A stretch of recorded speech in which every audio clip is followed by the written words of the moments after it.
Good evening and welcome to another big night of football here on Solent Sports News Midweek Live. Following victory for Chelsea and a draw for Manchester United in the UEFA Champions League last night. Good evening and welcome to another Manchester big night City of and Liverpool here this on evening. Solent Sports But News if the Midweek EFL Live. is more your thing, then Championship is also happening again this evening. There's another 6 games tonight to go with the half dozen from last night as well. So we'll look to keep you updated with the goals as they go in up and down the land around Europe and react to the biggest stories of the evening as well. So sit back, relax and enjoy the next 2.5 hours of uninterrupted sports updates courtesy of sports journalism students and journalism students at Solent University. This is Solent Sports News Midweek Live.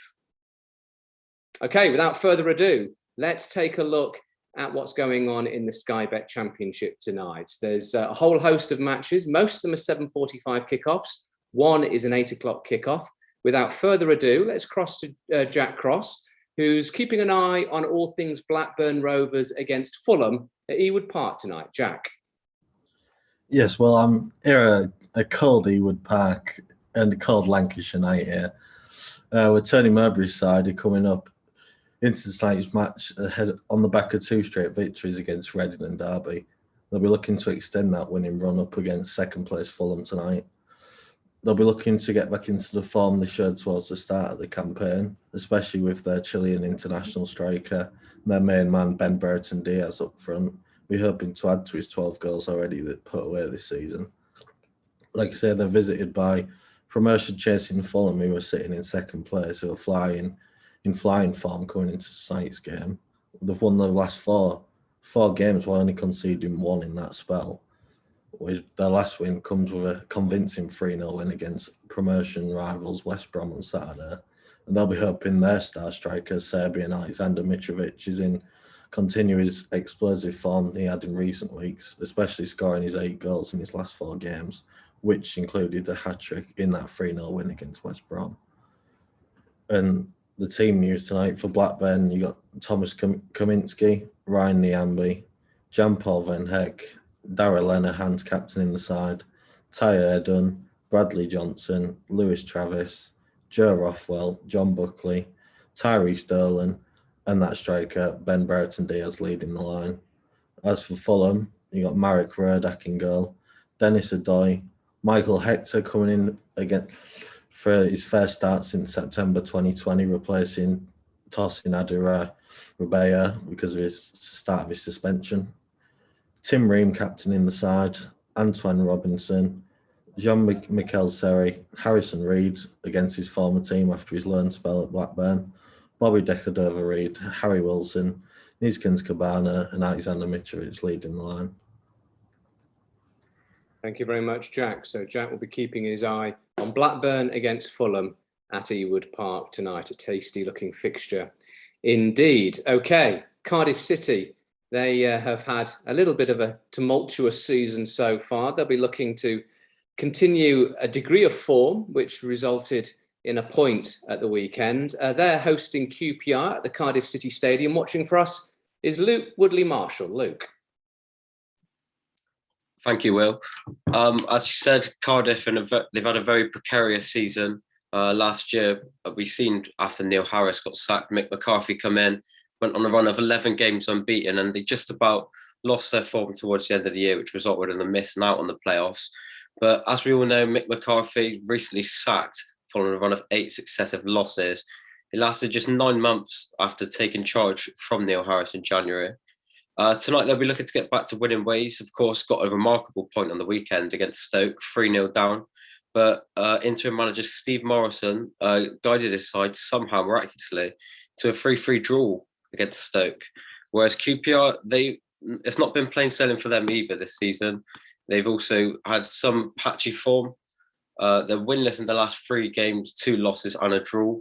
One of those losses, of course, was a loss in the League Cup by Sunderland. A controversial goal disallowed, but they are only 2 points outside of the playoffs, and a win here, and if results go the other way, could see the R's jump into the top 6. They've made just one change, the home side, Cardiff. Marlon Pack comes into the team. So it's a lineup of Alex Smithies, Parry and G, Mark McGuinness, Steve Morrison, Curtis Nelson, Ryan Giles, Will Volks, Marlon Pack, Kieran Evans, Ruben Colwell, and up top on his own, Kiefer Moore, who has struggled for goals this year. Of course, they've added to their front line, of course, with the addition of James Collins from Luton on a free this summer, but he hasn't registered a goal or an assist this season. So he'll be looking to get off the mark, but not from the starting lineup, as Kiefer Moore takes that spot. Whereas the visitors make 3 changes. Seli Diang starts in goal. Albert Adoma, which is looking like he's going to be playing as maybe that right-sided wing-back. And then a back three of Rob Dickey, Jimmy Dunn, Johan Barbe, with Moses Odebajo pushed out to that left-hand side.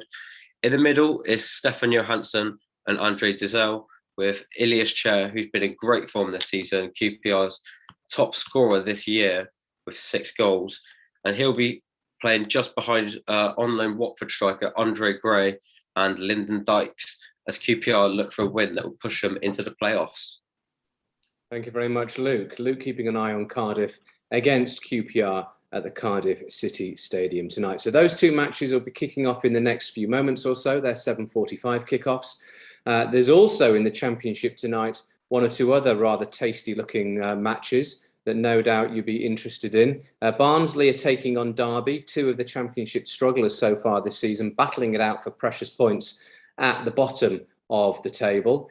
Blackpool are hosting Stoke. Blackpool, who of course had a bit of a smash and grab against Sheffield United at Bramall Lane at the weekend, be looking to continue that little running streak against a Stoke side who were 3-0 up, as Luke said, against Cardiff at the weekend and ended up drawing 3-3. Not what Michael O'Neill and Stoke City would have wanted. Bournemouth, the runaway leaders at the moment, they're entertaining Preston down here on the south coast. And also, in an 8 o'clock kickoff, it's West Bromwich Albion against Hull. And watching that for us is Prince Mzungwana. Prince. I'm here at the Hawthorn where West Brom are taking on Hull tonight. And the sides couldn't be any more different. You've got West Bromwich Albion sitting in 3rd position, and you've got Hull struggling at the bottom in 22nd and are relegation favourites after they've lost 4 losses on the bounce, and their last win was on the 2nd of October, so they'll be looking to bounce back. Elsewhere, if West Brom was to win today, they'll go 1 point within 2nd place and 6 points off the top, and they'll be hoping to the ones who will lead them to victory would be main top scorer Grant, who has scored this season, Callum Grant, who has assisted 4 goals and scored 7 this season. And West Brom had played 5 games in October where they lost 3 out of 5, so they're looking to bounce back with another win. They're looking to bounce back with another win, and also 2 years to the day today, the last time these side met on this very occasion, Hull were the winners on that day, where they won 1-0. Hull are struggling at the bottom at the moment with just 9 points after the first 15 games, and on the flip side, West Brom are unbeaten at home all season. The last time they lost at home was against Arsenal in the League Cup. And the lineups are as follows today. There's 4 changes to the home side, and there's a big debut for 19-year-old Taylor Gardner-Hickman, who starts today. And the lineup is as follows for West Brom first. Johnston in goals. In defence, there's Kipra, Clark, Bryan, Gardner-Hickman, and then in midfield, the captain, Jake Livermore, Snodgrass, Townsend, Phillips, and Robinson, who played just behind Grant. And for the away side, in goals is Ingram. Then in defence is Cole, Elder, Greaves, Jones. And then in midfield, they have Smallwood, who comes back into the side, Wilkes, Doherty. Then you got Honeyman playing in attacking midfield with Lewis Porter and Magnus leading the line. That's an 8 o'clock kickoff at the Hawthorns, West Brom against Hull. Thanks, Prince. Okay, in the UEFA Champions League tonight, there's some really good-looking ties. Manchester City, for instance, in Group A, are entertaining Club Brugge at the Etihad Stadium. As I say, that's an 8 o'clock kickoff. And keeping his eye on what's going on there is Ryan Honey. Ryan. I will. I'm actually a few hundred yards down the road from the Etihad. I forgot my match pass and they wouldn't let me in, so I'm in a B&B. It's an exciting game, what it's set up to be. Club Bruges haven't really disappointed so far in this Champions League season. A point at PSG and beating RB Leipzig. They come into this off the back of a 2-1 win against St. Truden, and they make 3 changes to their team. Simon Mignolet may be familiar to a few Liverpool fans. Jack Hendry, Michele, Nsoki and Sobel make up the back 4. Clinton Massa, Ritz and Vanaken and Vormer complete the midfield, whilst Noah Lang and Charles de Ketelaere complete the lineup. For City, who have really struggled in the last 2 games or so, 2 losses against West Ham, crashing out the Carabao Cup, and Palace at the weekend, a disappointing result that they need to bounce back from. Pep Guardiola makes 3 changes as well from that game. Edison starts in goal, Kyle Walker, John Stones and Almeric Laporte, whilst João Cancelo fills the left-back spot. No place for Ruben Diaz. Ilkay Gundogan captains the side, whilst Rodri and Bernardo Silva complete the midfield. And it's a big night for Phil Foden, who starts in the false 9 role, alongside Jack Grealish and their goal scorer, Riyad Mahrez. Their top scorer this term completes their side tonight. Excellent stuff. Thank you very much, Ryan. Keeping his eye very much on Manchester City against Club Bruges at the Etihad tonight. Also in an 8 o'clock Champions League game, Liverpool, just a little bit further across the northwest, are entertaining Atletico Madrid at Anfield. And David Mitchell is watching this one for us.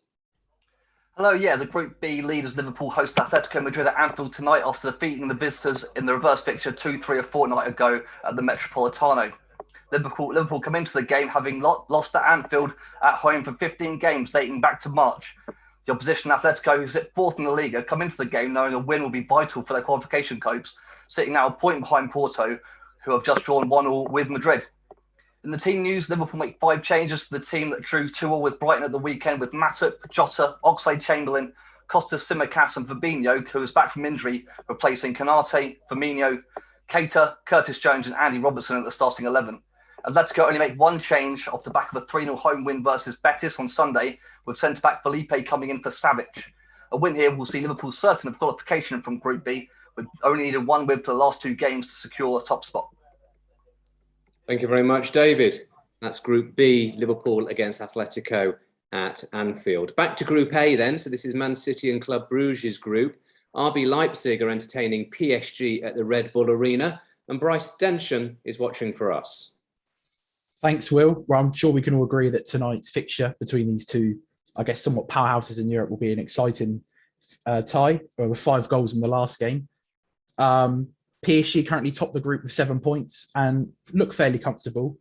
However, Leipzig, which is unexpectedly sitting on a measly 0, with losing to all 3 teams in the group so far. However, they have been one of the more exciting sides with an 8-goal thriller against Man City and a 5-goal thriller against PSG last time out. So hopefully we'll see some more goals. Team news today, Jesse Marsh's side have opted with a little more attacking approach, sticking with that 3 at the back. But instead of a flat midfield 5, they've gone for a 4. So we've got Galashi in goal with Simican, Willie Orban and Gvardioli, with the back 3.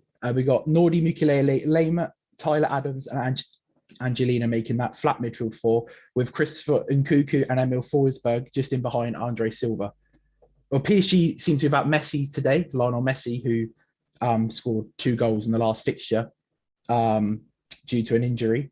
So he's been replaced by Angel Di Maria, and Pochettino has decided to line up with a flat 4-3-3 with Donnarumma in goal, with Achraf Hakimi, Marquinhos, Kimpembe and Nuno Mendes making the back 4.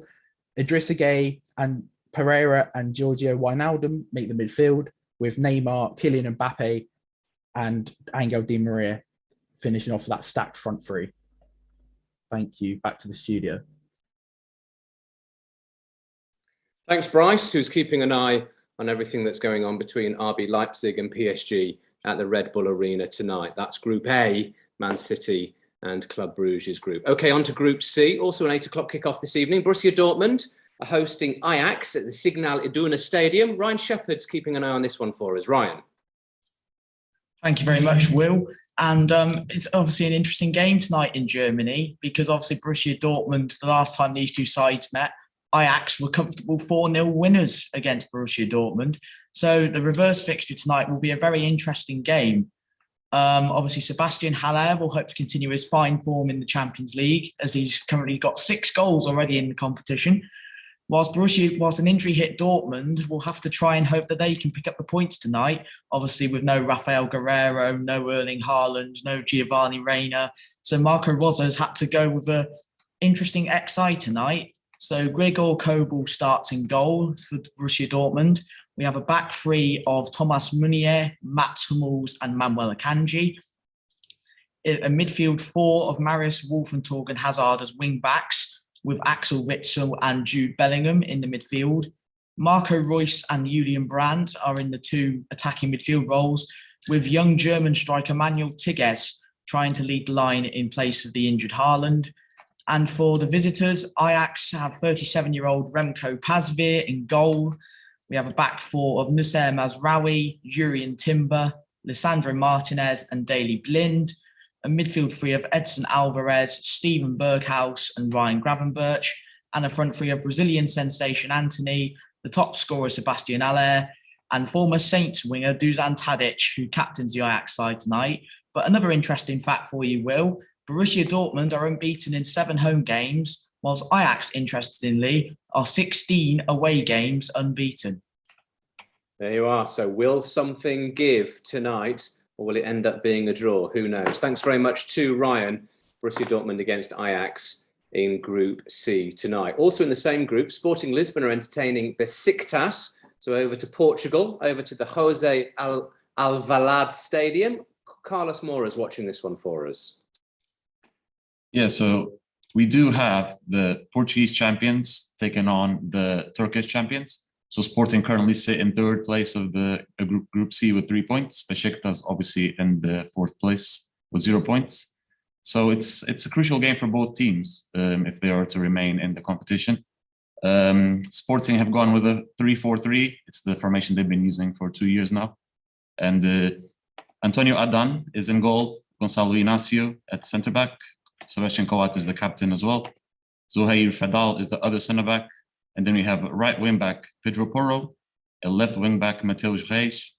In the centre mid position, we got Mateus Nunes and João Palhinha. We have Pedro Gonçalves in the left wing and Pablo Sarabia on the right wing. And then up top is the top scorer for Sporting in the competition, Paulinho. For Besiktas, they're actually having to do without Miralem Pjanic and Michy Batshuayi as well. And they have gone with a 4-2-3-1. In goal, they have Destanoglu. The 2 centre backs are Montero and Wellington. The right back is Osal. The left back is Yilmaz. And then the 2 holding midfielders are Topal and Souza. They've gone for Ghazal at the right wing, at the left wing position, Larin. And then they have Hutchinson playing at cam. He is the captain today. And then up top, we have Karaman. So Sporting haven't lost in 6 matches. Besiktas haven't kept a clean sheet in 10 matches. The last match between these two ended in a 4-1 win for Sporting, away from home. This time they play at home. So I'm hoping a good game today, and we'll see what happens. Thank you very much, Carlos, who's keeping an eye on Sporting against Besiktas for us here on Solent Sports News. Just before we go to Luke Hammond, who's watching Sheriff against Inter. We have an early goal in the Championship tonight. A goal's gone in at Ewood Park. Who's it gone to, Jack Cross? It's gone to the visit as well, and it's been a crazy start from Fulham. I don't think Blackburn's had a touch of the ball yet. Fulham just been passing it around, looking for the openings. And the chance Blackburn do get on the ball, they lose it in midfield. Mitrovic picks it up, puts it out wide to one of the star men, Harry Wilson. He manages to get the ball to Cabana.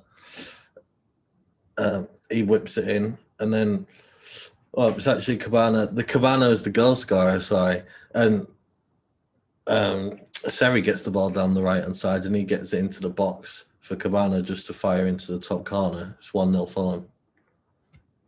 Thank you very much, Jack. So only 7 minutes gone at Ewood Park. Blackburn trailing Fulham by a Cabana goal 2-0. Blackburn 0, Fulham 1 in a 7:45. Okay, rounding up and completing our team news in the UEFA Champions League tonight. As promised, Group D, Sheriff, the side from Moldova, who many people will remember shocked one of the biggest clubs in Europe, Real Madrid, only a few weeks back. They're entertaining another absolute European heavyweight in Inter Milan tonight.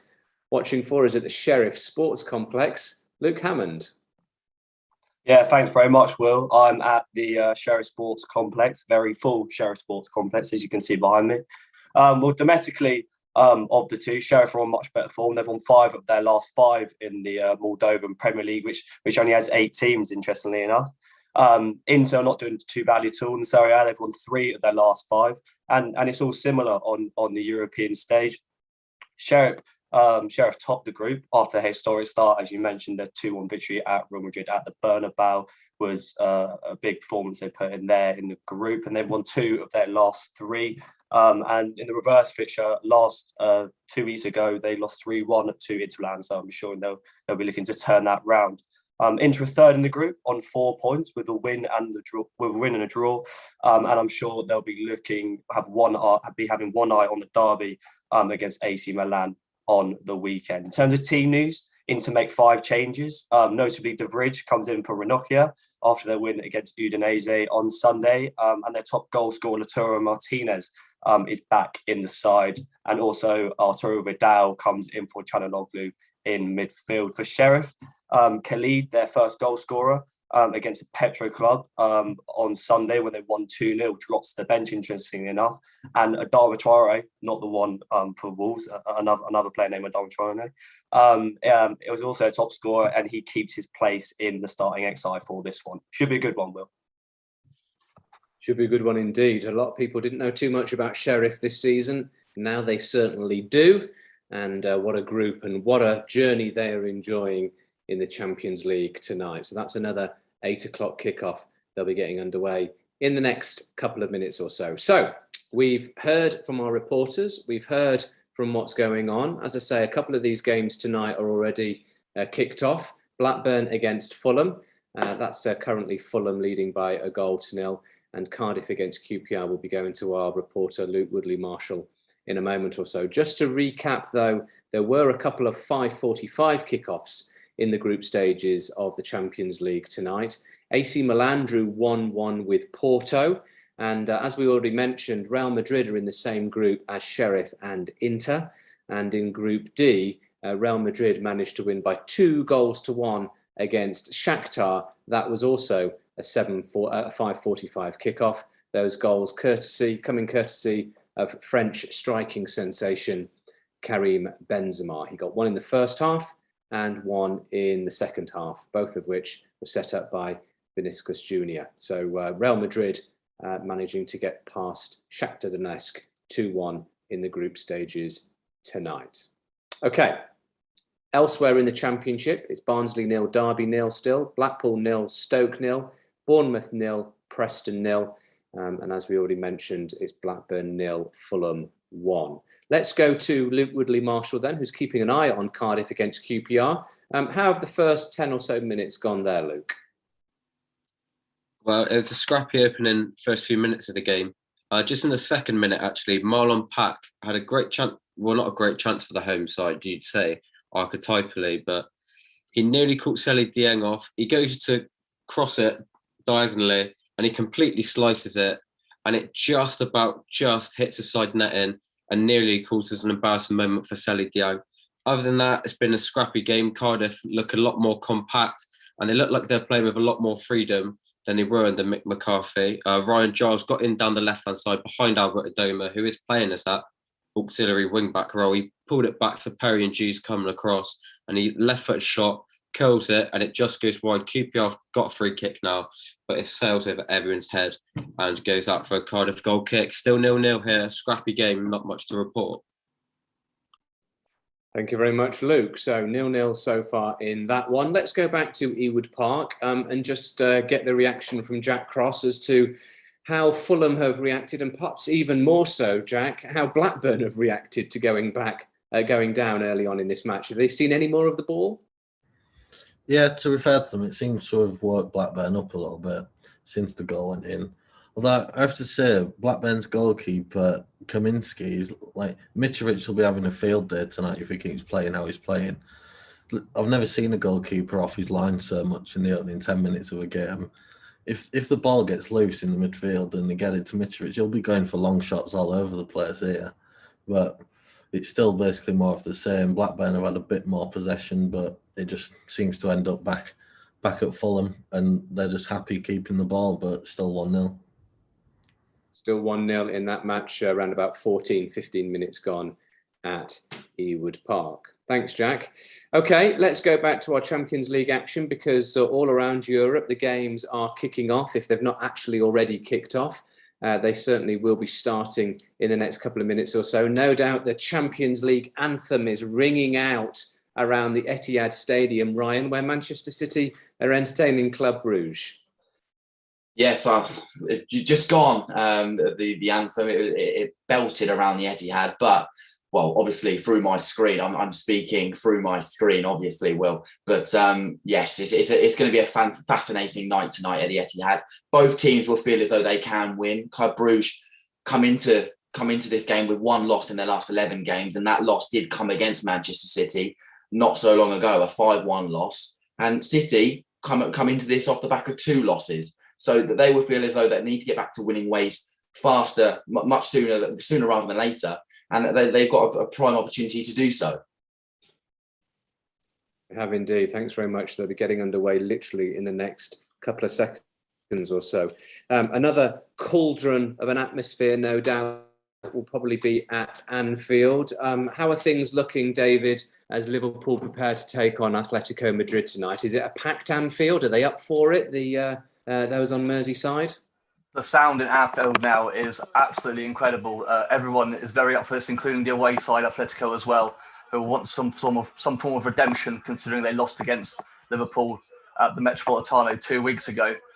Be interesting to see with Atleti having a back three how that fits against the front three of Liverpool, with Jota coming in for Firmino tonight, and whether their right back, Kieran Trippier, the England right back, of course, will maybe push back more into a 4 at the back, for right back, with Carrasco on the left being more of an attacking player as well. Be interesting to see how that shape comes out as we begin the game. Liverpool players just taking their knee now before we start the kickoff. Great stuff. Thanks very much, David. Of course, this was also the fixture, if you remember, a couple of years ago, that was played last arena full football match that was played in the UK before we went down into lockdown in March of 2020. So quite a poignant moment again tonight as Liverpool entertain Atletico Madrid, 18, 19 months on from that game a couple of seasons ago. Okay, in Group A, as we mentioned, RB Leipzig are at home at the Red Bull Arena against PSG. No Messi tonight, Bryce. Are you underway, and how are PSG and Red Bull looking? Well, off the kickoff, Red Bull actually sprung straight into an attack. Mukiele playing the ball in behind for Andre Silva, who got his shot off at an angle, but Donnarumma made a great save. And the follow-up from Angelino was blocked. It was originally ruled out for offside. And that was inside the first 10 seconds. But since then, PSG have just had a bit of the ball. They're trying to progress forward. But without Messi, there could be a lack of creativity with 3 workhorses in midfield today. So Kylian Mbappe and Neymar and Di Maria will have their work cut out for them. I think you might be right. Plenty of work for those two to do. Thanks very much. Okay, into Group C. Borussia Dortmund, talking about arenas and atmospheres. Very few in Europe can rival the atmosphere at the stadium for Borussia Dortmund, the Signal Iduna Park. Over 80,000 fans inside that stadium when it's full. Might not be quite full tonight, but they certainly kick up a good old noise, don't they, Ryan? Yes, Will, they do indeed. The Dortmund have obviously, the fans, the atmosphere is just incredible at the Signal Iduna Park. Obviously, the yellow wall, what as it's known for, they're in full voice here. Not a lot has happened in the game. It's been a bit scrappy. Daley Blind went in for a challenge on Torgan Hazard and won a free kick, but nothing came of it in the end. Dortmund are just passing the ball around nicely. Still 0-0. Still 0-0, a couple of minutes in that match. Okay, over to Portugal then. in Group C. Sporting Lisbon against Besiktas, the champions of Portugal against the champions of Turkey. How have the opening exchanges gone, Carlos Mora? Well, it's an absolutely unbelievable atmosphere. It'll be very interesting to see how both teams deal with this. Obviously, Sporting having the crowd on their side and Besiktas having it against. But straight away from kickoff, we had a good move from Sporting in the attack.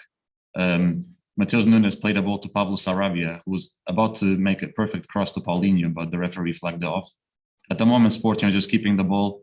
They have possession from both sides, but no real opportunities so far. I think the teams are getting comfortable still. We might have some more movement as the game goes on, but for now, it's still 0-0 in the 4 minutes in the game. Thanks, Carlos. Okay, we mentioned some of the great arenas of European football. Perhaps the Sheriff Sports Complex is not one of them in Moldova, a capacity of only about 12 or 13,000, but no doubt, Luke Hammond, they're making themselves known against Inter tonight. Yeah, 12,000 sounds like 40,000 here, Will. They're absolutely loving it. Their team isn't producing the sort of football which I'm sure the fans are looking for at the moment. Inter are pressing really high with Lautaro Martinez and Edin Dzeko up top. Martinez is looking to score his 10th goal of the season already in the campaign, so we'll see how that pans out. But at the moment, Sheriff are pinned back and penned in and can't really get out here. So I'm sure that they'll be looking to move the ball better and progress up the pitch. Thanks very much. Early exchanges there, still goalless as well. So no goals anywhere in the Champions League tonight. Just to recap, in the early kickoffs, AC Milan drew at home against Porto 1-1 and Real Madrid beat Shakhtar Donetsk 2-1, also in a 5:45 kickoff. Okay, let's head back to the Championship. Let's go back to the top, back to Blackburn against Fulham. Last time we caught up with Jack Cross at Ewood Park, Fulham were a goal to the good. I believe there's been some more action to tell us about, Jack. Well, it's 2-0 to the visitors, and it's been coming. It all came from it was a corner, but just before the corner, Tim Ream, the centre-back, played a direct ball down the left-hand side.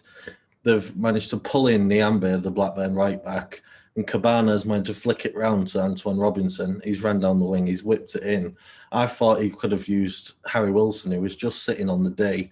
That would have been a great chance for them. He tried to pick up Mitrovic, went out for a corner. And that following corner, Cabana whipped it in. And it was that man Mitrovic, the leading goal scorer in the league. And he's out-jumped the defender and easy header, 2-0. Mitrovic, a man on fire. 18 goals for him now this season. We're not even at bonfire night. 18 goals. Goodness gracious me. Fulham already in danger of running away with it tonight. Okay, let's check in with Luke Woodley-Marshall, who's keeping an eye on Cardiff against QPR. Last time we heard at the Cardiff City Stadium, Luke, anything happens? Well, to be honest, Will, not a lot has happened. Ruben Colwell, who's looked quite lively in the opening 10 minutes, he sort of died down a little bit from the 10th minute to the 20th. But in the 13th minute, he did sting the palms of Sally de Jong from range. Lovely little shimmy to get away from the defender. And he hits it, but straight down the throat of de Jong, who can easily palm it and then catch it. Elsewhere, the only other real chance has been for QPR. Albert Adoma down the right-hand side. Looks like he's going to go to the byline and cross it. Then he cuts in onto his left and whips a delicious ball into the path of Andre Gray. And Gray just about gets a flick on the head of it and it just goes wide. But other than that, not a lot has happened. Cardiff have got a free kick here, which they look like they're going to pump into the box. I'll just see if anything comes of it now. Will Vaulks has put it in. And the ball across, but Kiefer Moore's just keeping it alive. And I have to come back to me for this one. Okay, all right. Thanks very much, Luke. So still goalless between Cardiff and QPR at the moment. They're both 7:45 kickoffs, so they're 22, 23 minutes into those matches, both at Ewood Park and Cardiff City Stadium. In an 8 o'clock kickoff, so still in the first 6 or 7 minutes of their match, is West Brom against Hull. Watching for us is Prince Mzungwana.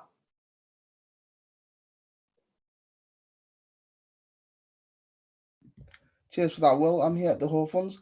At the moment, there's nothing to report other than there was a chance where where Doherty won the ball in the middle of the park, and then he sprayed the ball over to Josh McGuinness. Unfortunately, he was not able to get to it, and the keeper was able to scoop it up. Nothing to report. It's been a back and forth affair so far, though. It looks to be an interesting game. Thank you very much, Prince. So, 8 or 9 minutes gone between West Brom and Hull so far. We do, though, have our first goal in the Champions League tonight, as far as the 8 o'clock kickoffs are concerned. The game at the Red Bull Arena between RB Leipzig and PSG. Which way has it gone, Bryce Densham? Well, it's been coming, and it's come for the hosts, Leipzig, who looked to get off the mark. And it was that man, Christopher Nkunku, with his 5th goal of the campaign.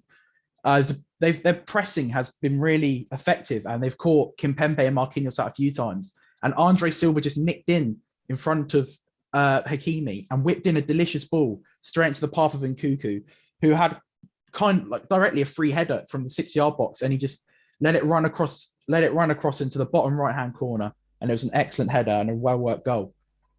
Thank you. Well, it looks as though everything's happening now in the Champions League matches. Plenty to tell you about. Let's go to Borussia Dortmund against Ajax at the Signal Iduna Stadium, where Dortmund are pressing home their advantage, Ryan Shepherd.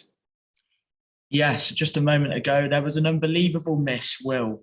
Ajax were playing it round the back far too casually, in my opinion. And Tigges robbed Timber at the back and tried to round the goalkeeper. Pasveer came out brilliantly. Tigges was able to keep the ball alive in the box. He crossed it in with Jude Bellingham with an open goal to place his header, and he placed his header wide. It was an unbelievable chance for Borussia Dortmund, but somehow it's still 0-0 here. Bellingham missing an absolute sitter. Dear, oh dear. That'll be one he'll be ruining. Perhaps he'll get it on the score sheet, though. Who knows? If he does, Ryan will tell us about it. Okay, also in Group C, Sporting Lisbon entertaining Besiktas. And the frame of the goal, I believe, Carlos Mora, has been rattled. Well, a very slow start from both teams, but Sporting have been so dangerous so far. So in the 8th minute, ball comes in over the top. Pablo Sarabia plays a beautiful pass into the box to Paulinho, and right in front of the goal. He shoots with his weak foot, and it hits the post. And just after that one, we had another amazing opportunity, another cross from Sarabia, and Paulinho once again shooting, and the goalkeeper makes a wonderful save. Sporting looking really dangerous, but it's still 0-0 so far. We certainly are. Great stuff. Thanks very much. Let's head quickly back to the Red Bull Arena and Bryce Densham, because there's a penalty between RB Leipzig and PSG, Bryce. This is just accelerating stuff from Leipzig. And they've won the penalty as well. So great chance to go 2-0 up. Nkunku just got in between the two centre-halves and laid it back to Andre Silva, who was clean through on goal and was brought down by Danilo Pereira, who's only been booked for the challenge. We'll just line up for the penalty now. It'll be Silva that takes it. The referee's just trying to clear out the penalty area with Marquinhos still protesting the decision. It's been given. VAR didn't even need to get involved. You might have to come back to me for this because PSG are not happy. Andre Silva stepping up. You. Don't worry, Bryce. We'll stick with you. See the goal go in or be missed. But yeah, Leipzig have been absolutely ruthless in this first 10 minutes. And he should be able to step up to take it now. Referee blows the whistle.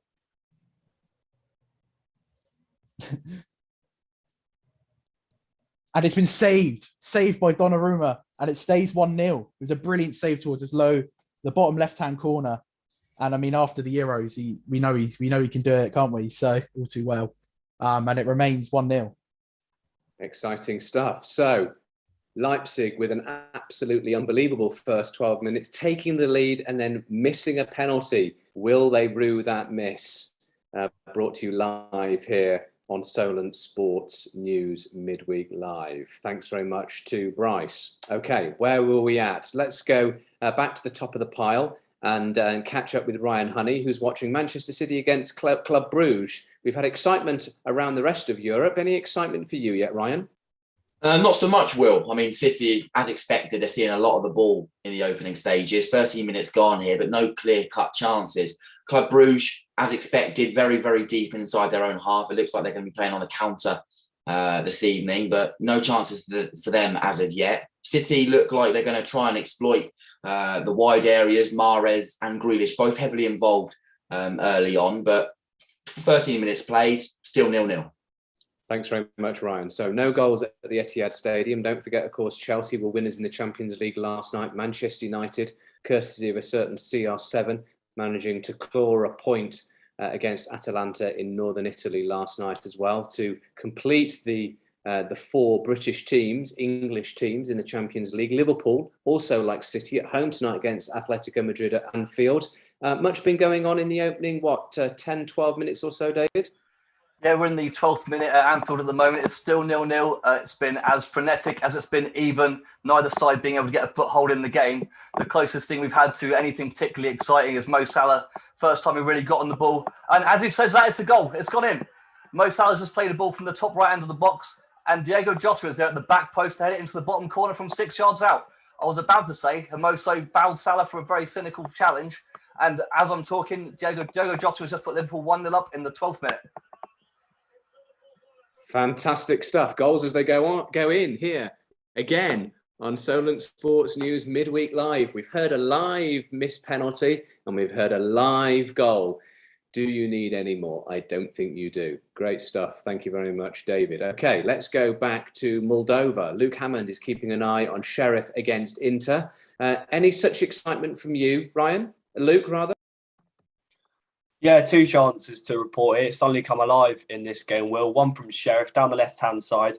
The left-back, Cristiano, not Ronaldo, has a little overlap around the left-hand side, puts a lovely ball into the box. Striker Yatshiboev is in the middle. Free header to glance into the top right-hand corner, and it just leaps over the bar. Inter have a chance as well. Lautaro Martinez plays the ball out to Dzeko. They've been playing and linking up brilliantly up top there. Dzeko plays it back into the box. He's open in the middle of the box and he completely misses the ball. Left foot goes past the ball, and it's still 0-0 here after 13 minutes. Great stuff. Thanks very much to Luke. Okay, we're going to go and check up on the Championship in a moment or so, but we can't take our eyes off what's going on in the Champions League because the deadlock has been broken, has it not, Ryan Honey, between Man City and Club Brugge? Yeah, and just as I said, not much has really been happening. City having a lot of the ball. They have a massive chance through João Cancelo as Jack Grealish sends him away down the left. And as he cuts in to bend it into the far corner, it comes crashing back off the post. But the chances don't stop there for City as they come again when they win the ball back high up the field. It's all a bit of a melee inside the penalty area. But you know City, they can work the ball out of very, very tight areas. And they managed to get the ball out wide to João Cancelo, who was on the overlap again. And he puts the ball across the box. And who's there? Phil Foden. He gets his first Champions League goal of the season and they lead 1-0 inside 16 minutes. Great stuff. So Man City ahead and Liverpool ahead. The 2 English teams in Champions League action tonight in Group A and Group B both have their noses ahead. Okay, let's go to the 8 o'clock kickoff in the Championship. West Brom are entertaining Hull at the Hawthorns. And I believe also, talking of not so much goals, but the frame of the goal has been rattled, has it not, Prince? Yes, it's been rattled more than once, actually. 8 minutes in, Robinson had a shot from what looked like 20 yards away, and it took a nick off his teammate, Phillips, who unfortunately hit the post. And then on the rebound, Grant was not able to follow it up. And then just 5 minutes later, Robinson is through again after a through ball from about 20 yards from Jake Livermore. However, the centre-back Alfie was able to get onto it and was able to clear it out. Still 0-0 after 17 minutes. Thanks, Prince. Okay, we'll be going back to the Champions League in a moment or so, but before we hear about some drama in the Man City game, there's been drama at Ewood Park as well, hasn't there, Jack? Blackburn against Fulham. Last we heard it was 2-0. What's happened? It's gone from bad to worse for the Hurst, Will. And you should see Tony Mowbray's face. He looks like he's given up already. It's not been a good start. It's a red card for the Hurst. And the Blackburn were starting to get into it. They had a couple of chances. Tyre Eden, the youth prospect that was at Fulham a few years ago, it's been looking dangerous in the last few minutes down this left-hand side. But the red card came about. Fulham were countering. The ball was played down the right-hand side. Harry Wilson was dribbling with it. The ball was still bouncing. And I've seen high foots before, but this is crazy by Jan-Paul van Heck. His legs have gone over the top of Wilson's head.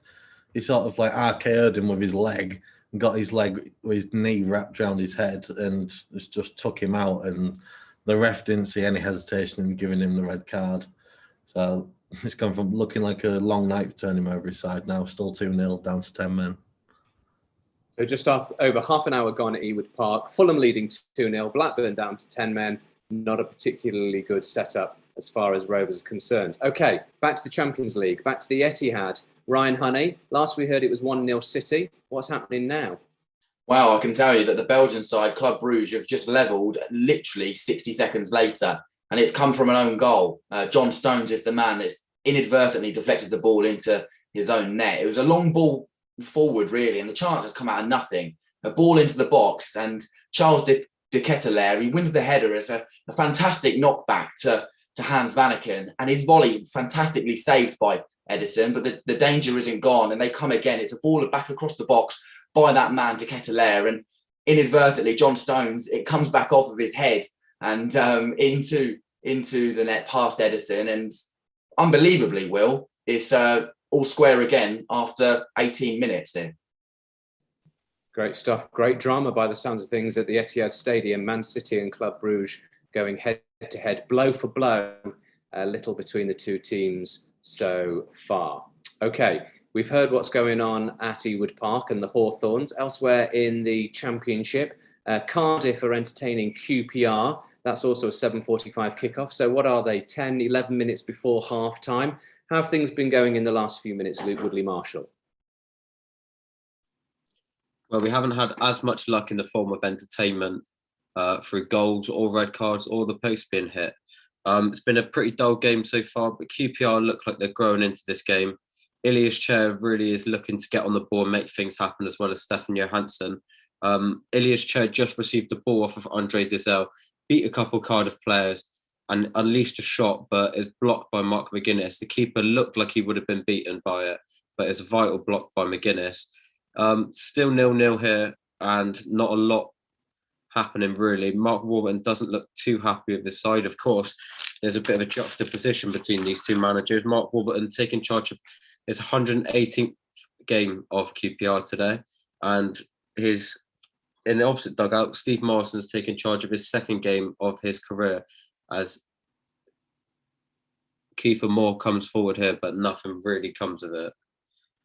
And Volks, it's a shot from range, but again, it's straight down the throat of Seli Dieng. Cardiff, the young players, it's a young squad we know this season, and their best players so far have been Ruben Colwill and Ryan Giles. A really good performance from those two, but overall Cardiff are starting to drop off. QPR growing more into the game, and I'd be surprised if this one finished goalless, because there's definitely chances in this game for both sides. Thanks very much, Luke. Still goalless at the moment, though. So in the Championship, Barnsley 0, Derby 1. Blackburn down to 10 men, trailing at home to Fulham by 2-0. It's goalless currently between Blackpool and Stoke, and Bournemouth and Preston. Also 0-0, as we're just hearing from Luke, between Cardiff and QPR. And in an 8 o'clock kickoff, it's West Brom 0, Hull City 0. Okay, back to the Champions League, and Bryce Densham is watching an absolute humdinger of a game by the looks of things at the Red Bull Arena. RB Leipzig and PSG going at battle at each other. What's happened recently, Bryce? Well, Giorgio Wijnaldum has just equalised for the away side, kind of against the run of play, really. It's been all Leipzig. They've had 2 more chances since the penalty, and Cuckoo blazing over, and Conrad Lehmer also putting one wide. But it's an excellent piece of play with Neymar and Di Maria at the heart of it. And Mbappe got slid in behind, and it was just a simple squared ball into the 6-yard box past the goalie, and Wijnaldum was just able to bundle it home. There was a VAR check for offside, but I believe the goal stood. So yeah, 1-1 at the Red Bull Arena. Brilliant match so far. Certainly sounds like it. Great stuff. Thanks very much, Bryce. 1-1 at the Red Bull Arena. Okay, more action, I understand, at Anfield. Liverpool against Atletico Madrid. Last we heard, Diego Jota had put Liverpool ahead. What's happening now, David Mitchell? It is 2-0 to Liverpool at Anfield. It is absolutely rocking here now. The move started on the left-hand side of the pitch with Tsimikas and Jota from a throw-in. Ball's played into Mane. Here's a lovely 1-2 with Henderson. Lays it off to Trent, who lays it into the middle for Mane to score. Trent's second assist of the game. 2-0 Liverpool. Thanks very much, David. Okay, so Liverpool look as though they are in control already against Atletico. Will that be turned round? Jota and Mane, the 2 goal scorers for them tonight. So just a little bit of a recap. Dortmund 0, Ajax 0, Liverpool 2, Atletico Madrid 0, 1-1 between City and Club Brugge, 1-1 also between Leipzig and PSG. We've just been hearing goalless so far between Sheriff and Inter and Sporting and Besiktas. We'll be catching up with those reporters imminently. However, I understand that there's also a goal being that's just gone in the Championship. Cardiff City Stadium, Cardiff entertaining QPR. Which way has it gone, Luke Woodley-Marshall? Well, Cardiff's form's going to get a lot worse because Andre Gray has just put QPR in front. I said there's chances in this game, and Andre Dizel, he's got the ball around 30 yards out, no pressure at all. Looks like there's seemingly no danger, and he bends a delicious ball into the path of Andre Gray. Alex Smithies comes up, but by the time he's even off his line, Andre Gray's already drilled it into the bottom corner for his 3rd goal of the season. And QPR are 1-0 up, and it looks like they could be moving into the playoffs tonight, potentially. Fantastic stuff. Thanks very much, Luke. So QPR, a goal to the good 5 or 6 minutes before the interval. Okay, we heard about some of those Champions League latest. We've heard about City and Liverpool and RB Leipzig and PSG. Let's go over to Ryan Shepherd, who's keeping his eye on Borussia Dortmund against Ajax at the Signal Iduna Park. Ryan. Yes, thank you, Will. I mean, both teams are trying to keep hold of the ball. There's not really many chances as both teams are struggling to break down the defence. Ajax did have a chance. Steven Berghuis curling wide from a corner routine that was really well worked. But again, both it's the midfield battle that is becoming key here. It's basically a battle of the midfields of who can dictate the play, control the tempo. The crowd has gone a bit quiet because Ajax seems to be growing into the game and dominating the ball more. However, it's still 0-0. Still 0 at the moment. Thanks very much, Ryan. Well, they're about halfway through that first half. Okay, Sporting entertaining Besiktas, as we've already mentioned, at the José Alvalade Stadium. Probably saying that wrong, but I'm sure Carlos Mora will be able to correct me if I am. Last time we heard Carlos, it was 0-0. Much happened in the last 5 or 6 minutes? Yeah, there has been some activity in the game, and you're right, Will. It is Jose. So there's been opportunity for Sporting. There was a corner actually a few minutes ago, and obviously the threat that Coates has been this season, the captain and the centre back. He scored 2 goals last time out against Besiktas. He had another great chance to score here today, but he just the keeper managed to save it. Besiktas also had a chance, but it was then ruled offside with a great opportunity to go 1-0 up. And then Sporting came back with another chance of their own with Gaio. It was cleared off the defender. The goalkeeper would have been beaten if the defender didn't clear it. But before that, there's been an injury. Sporting's right back, Pedro Porro, has come off in tears, and he's been injured and replaced by Ricardo Gaio in the right back position. But 0-0 so far in the 26th minute. Thank you very much, Carlos. It doesn't sound as though the Sporting Lisbon team will be happy to make changes already midway through the first half, but that's the situation for them at the moment. Okay, over to Moldova. Sheriff entertaining Inter at the Sheriff Sports Complex. Luke Hammond, how are things going there? Yeah, it's all Inter at the moment, Will, and it seems to be set pieces which are causing Sheriff problems. Two notably chances which Inter had. Centre-back Bastoni had a header from a free kick which went just past the right-hand post, and Edin Dzeko had a wide-open header at the back post that he nodded straight into the side netting. But Sheriff seem to be pinned back here like they have pretty much for the whole of this first 25 minutes, but Inter are just failing to create some clear-cut chances and take the lead. 25 minutes gone, 0-0 here. Thanks, Luke. Okay, in the Championship, Barnsley 1, Derby 1 now. That goal has just gone in, 4 or 5 minutes or so before half-time. So Barnsley struggling, both teams, in fact, struggling this season. But after Bulldog had put Derby ahead, Adi Bioja has just equalised for Barnsley. So that is now 1-1 as they approach half-time. Also, Blackpool 0, Stoke 0, again on the cusp of half-time there. Still Bournemouth 0, Preston 0. The runaway leaders in the Championship are still being held at the Vitality Stadium. And we'll be catching up with our reporters at Blackburn, Cardiff and West Brom as well. In fact, let's do that right now. Let's go to Jack Cross, who's watching Blackburn against Fulham. And it's been a first half, no doubt, Jack, that Fulham will be delighted with and Rovers will be glad to see the back of. Yeah, that's right. Well, Blackburn are just begging for half-time at this point. I don't think they've touched the ball in the last 5 minutes. But Tony Mowbray will be disappointed because after Fulham's second goal went in, Blackburn started to show a bit of promise. They had a few good chances. I mentioned Blackburn's left back, Edun, down the left-hand side. He was looking quite promising, but everything's happening for Fulham down their left-hand side. Anthony Robinson is looking brilliant tonight. And Niambe is just falling for it every time for Blackburn, the right back. But yeah, Fulham are just passing the ball around. I think they're on like 65% of the possession at the minute, and they're just toying with them. The front four for Fulham with Harry Wilson, Mitrovic, Dekordova-Reid, and Cabana just all switching positions, going everywhere. Blackburn defence don't know how to deal with it, but yeah, it's still 2-0. Moments before half time. Thanks, Jack. Let's jump back to the Champions League before we hear from Luke at the Cardiff City Stadium, because more drama for Ryan Shepherd in the game between Borussia Dortmund and Ajax. What's happened now, Ryan? Yeah, Dortmund are down to 10 men. Mats Hummels have been shown a straight red card.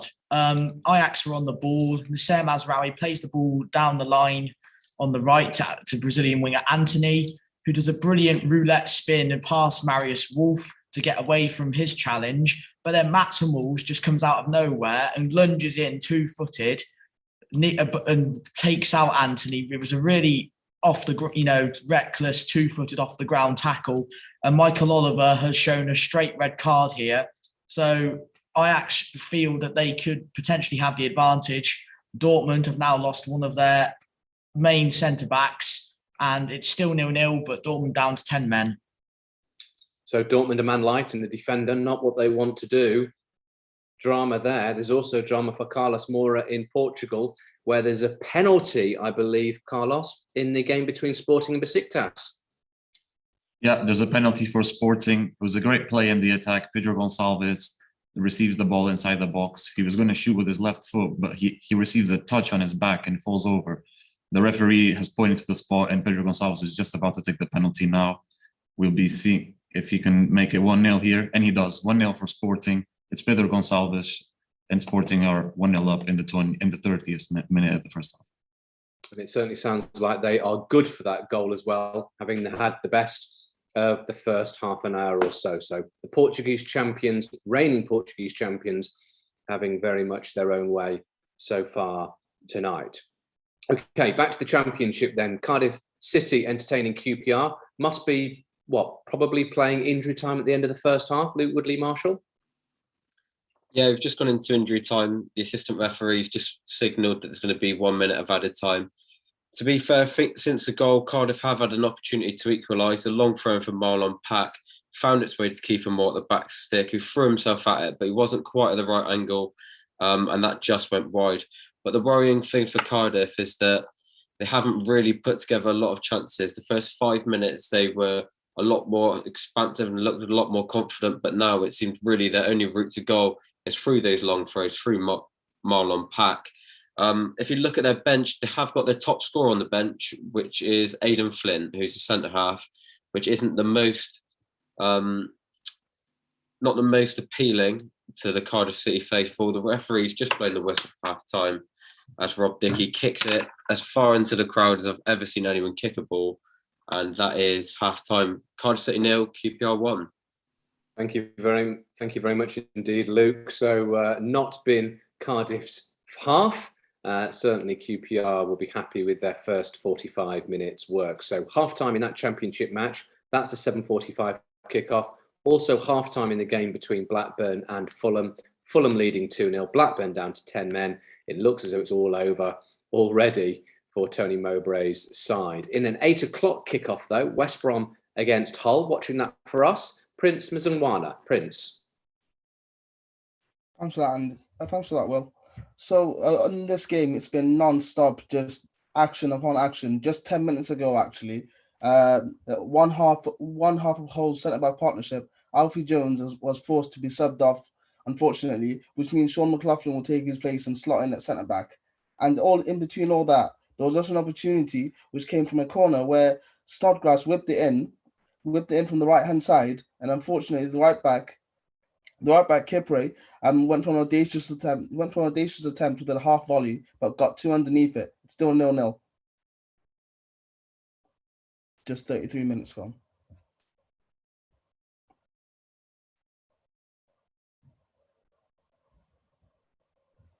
Thanks, Prince. My computer very briefly seizing up on me, hence the little pause. But thank you very much to Prince watching later kick off West Brom against Hull at the Hawthorns. One or two other half times just to bring you in the Championship. Barnsley 1, Derby 1. Derby took the lead in that match. Barnsley pegging them back just before the interval. As we mentioned, Blackburn 0, Fulham 2. Fulham striker Mitrovic scoring his 18th goal of the season already. Blackburn down to 10 men, so that looks as though they're home and hosed. Blackpool 0, Stoke 0 is a half-time. Bournemouth 0, Preston 0 at the Vitality Stadium is also a half-time. As we've just been hearing from Luke, Cardiff 0, QPR 1 is a half-time. Things not looking good for Cardiff and their interim caretaker manager, Steve Morrison. And as Prince was just saying, 10 minutes before the interval, and it's West Brom 0, Hull City 0. Okay, back to the Champions League then. All sorts of fun and games been happening at the Etihad Stadium tonight for Ryan Honey to cast his eyes over. Manchester City against Club Brugge. Still 1-1, Ryan? Yeah, all square here still after 35 minutes. It's interesting though, because Club Brugge came into the game after they levelled, and I'm sure everyone was thinking when City scored their first goal that, you know, all hell would break loose and they'd go on a rampage, but it wasn't to be. Club Brugge quickly got themselves back in the game for a John Stones own goal, but they haven't really been able to capitalise on that spell. De Ketelaere, the young Belgian striker, has had a few good chances, bringing good saves from Edison, but City in the last couple of minutes or so starting to go through the gears and creating chances, so they need to be careful of that. Still 1-1 here as 10 minutes before half-time. Thanks, Ryan. Let's go across the northwest to Anfield. David Mitchell is keeping an eye on Liverpool against Atletico Madrid at Anfield. A raucous Anfield, and the Liverpool fans very much enjoying themselves, David. Hello, Will. Yes, they certainly are. Liverpool still leading 2-0 against Atletico Madrid with 34 minutes gone. The game's quietened down a little bit since the jostling start we had. 3 yellow cards seen. Mane just booked before the second goal, but Liverpool really have their foothold in this game at the moment. I can't see at the rate this is going, Atletico Madrid getting anything from this game. Liverpool have about 65% possession and are dominating this game completely. Thanks, David. On to Group C then, because there's some drama at the Signal Iduna Park where Borussia Dortmund are entertaining Ajax. Ryan Shepherd. Yeah, Michael Over has just been told to go over and look at his VAR monitor here, as there is a potential penalty shout here. Jude Bellingham was played through on goal by Marco Reus, and as he was just about to shoot, he went down in the box following a challenge from Jurien Timber. And originally, Michael Oliver allowed play to continue, which Bellingham was absolutely furious about, and Ajax almost went up the other end and scored. And Michael Oliver has given a penalty. It is a penalty to Borussia Dortmund. VAR have overruled Michael Oliver's decision, and we have a penalty here. It's a massive moment for 10-man Borussia Dortmund. It's a great chance for them to take the lead here. Seems to be Marco Reus that is going to take the penalty. Mr. Borussia Dortmund himself. What a moment this could be here. It's Reus. Oh, keeper got his hand to it, but it's sneaked into the bottom corner. Borussia Dortmund take the lead. Marco Reus scores his penalty. 1-0 Borussia Dortmund. Thank you very, very much, Ryan. Excellent. Third goal as it's gone in tonight here on Solent Sports News Midweek Live. Real drama between Dortmund and Ajax. Red card, now a penalty. Ball gone in the back of the net. Happy days as far as Dortmund are concerned. As you say, Marco Reus, Mr. Dortmund, through and through, putting the ball in the back of the net. Liverpool at Anfield, as we've just been hearing from David Mitchell, 2-0 up. More drama though at Anfield. What now, David? I can't believe I just said it was getting less frenetic. Atletico Madrid have just had a player sent off. Felipe has been shown straight red for bringing down Mane on the counter-attack down from behind. Just breaking away. Straight red. I thought it might be the second yellow, but he's just been sent off immediately. Luis Suarez has been booked in the aftermath for dissent from the ref. This game is absolute carnage. Liverpool 2-0 up, Atletico Madrid 10 men. Not even 7 minutes yet to go till half time. Liverpool 2-0 up and a man up as well. Well, talking of 2 up, last time we heard at Sporting were leading Besiktas by 1-0. Have I given away the punchline, Carlos Mora? Yeah, I'll tell you what, Will. Besiktas are absolutely awful playing from the back. They can't deal with pressure at all. But it's not a goal from an error. It's actually a wonderful play from Matheus Nunes. He passes by 2 players, passes the ball to Pedro Gonçalves. He takes 2 defenders off his way and belts one with his right foot into the corner of the goal. It's 2-0 for Sporting, and the 3 points are looking to stay in Portugal. They certainly have had a fantastic first 40 minutes. There is no 2 ways about it. Thanks, Carlos. So Sporting beating Besiktas by 2-0. Liverpool beating Atletico, as David was telling us, by 2-0. And Letty also down to 10 men. Dortmund, as we just heard live from Ryan, converting a penalty, albeit they are down to 10 men. They now lead by 1-0 against Ajax. Real drama across the UEFA Champions League tonight in the last 3 or 4 moments. Okay, well, we've heard about drama at the Etihad Stadium at Anfield. Let's go back to the Red Bull Arena, where there was early drama in the game between Leipzig and PSG, Bryce Densham. There were goals. How's it been recently? Well, I was about to say it's just quieted down a little. Only a few yellow cards, but Wijnaldum almost had himself a brace. He did find the back of the net. And sorry, I'm just looking at the screen now because it is being checked for VAR. It did look awfully close. The corner came in and Marquinhos headed it back into the own box into a dangerous area. And Wijnaldum was stood onto the last man and went and flicked it on into the back of the net. It's still being checked here, I think. And the goal's actually been given. So it's 2-1. Wijnaldum has got himself a brace. I didn't see the lines or anything on the feed, but the PSG players wheel away in celebration and 2-1 to the Parisians. Another goal, as it happens here on Solent Sports News Midweek Live. Successive goals going in the Champions League, successive goals. We bring them to you here as it happens. Okay, let's go along to Luke Hammond, who's watching Sheriff against Inter at the Sheriff Sports Complex. No goals last time we heard. Have you had unlimited amounts of drama as well?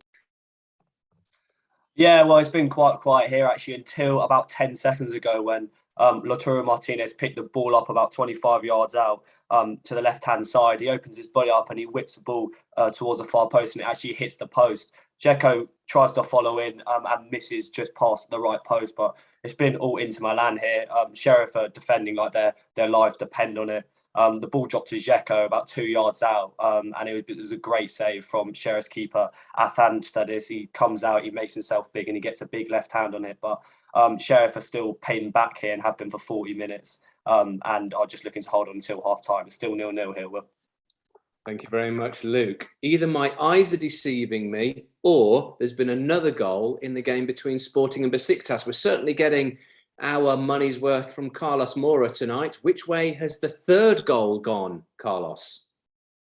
It's a third goal for Sporting. The top scorer for the Sporting and the Champions League, Paulinho, he takes 3 defenders off his way and shoots a magnificent shot into the bottom corner of the goal. It's an absolute brilliant goal from Paulinho, and he gets his third goal in this Champions League campaign this season. 3-0 to Sporting as we're about to go into the halftime break. Well, it looks like it's game over, doesn't it, already for Besiktas? Sporting 3, Besiktas 0. Liverpool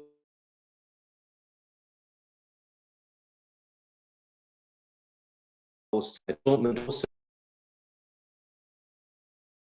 do PSG currently beating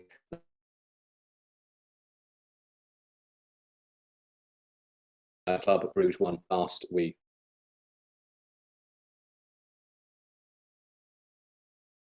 believe we must be knocking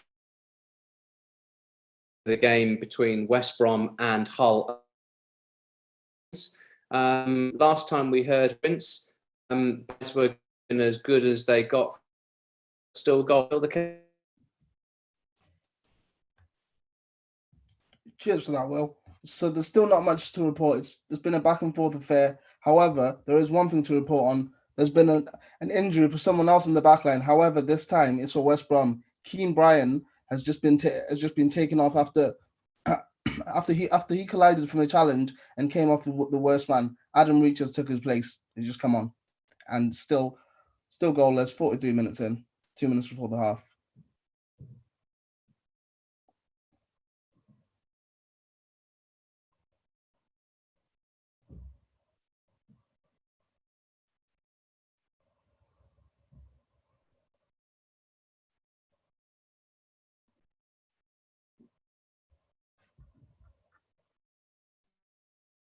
So activity there. Hopefully, you didn't lose me for too long. I was just saying, it must be almost half time in the game between Hull and West Brom at the Hawthorns. Prince Mzungwana.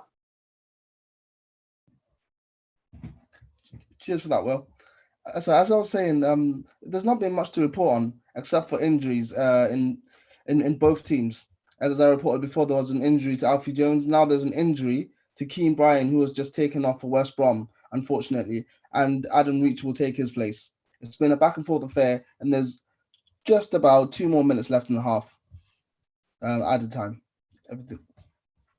Still 0-0 then Still between 0-0. West Brom and Hull City. Thanks very much, Prince. So just to recap what was going on in the Championship in the first half. Barnsley 1, Derby 1. That's a half time. Blackburn 0. Fulham 2, Blackburn also down to 10 men. That's a half-time. Also half-time in the game between Blackpool and Stoke, where it's 0-0. Also 0-0 between Bournemouth and Preston. They're having their half-time oranges and a cup of tea down at the Vitality Stadium. It's Cardiff 0, QPR 1 half-time. And as Prince was just alluding to, just into added time at the end of the first half, West Brom 0, Hull City 0. Okay, let's go and check in with Ryan Honey, who's watching Manchester City against Club Bruges. Must be almost, if not already, half-time, right?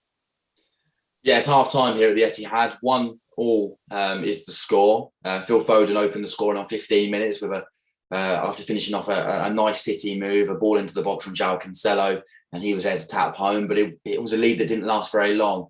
John Stones' own goal after De Ketelaere fired the ball across the face of goal. He was there and it inadvertently came off of him and into the back of the net. It's been a pretty even game. City have seen a lot of the ball, but unable to really carve out clear-cut chances. And that frustrated them. I can see from players on the pitch, that's frustrating them and the fans in the ground as well, that they're up in arms when the ball isn't being found to the wide players like Mahrez and Grealish. That will encourage Philippe Clement, the Club Bruges manager. He will be very happy with how his side have performed in this half. It's 1-0 at half time. Thanks very much, Ryan. So 1-1 between Manchester City and Club Bruges at the Etihad. Let's check in with David Mitchell again at Anfield. Liverpool, last we heard, having it all their own way against Atletico Madrid. Are you at the interval yet, Ryan?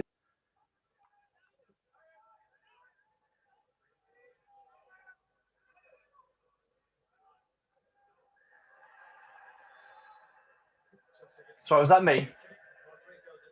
It was indeed, yes. Sorry, you're cutting David, out. I do apologise. Yeah, it's been basically a constant Liverpool attack for the last 10, 15 minutes of the game. Oblak had to pull out a stunning double save, firstly from Salah from about 20 yards out. He palmed it away to his right-hand side, straight to Tsimikas, who floated the ball in. Diego Jota, almost in exactly the same spot where he scored a header earlier. Bullet header again, this time point blank at Oblak, who manages to get the ball away.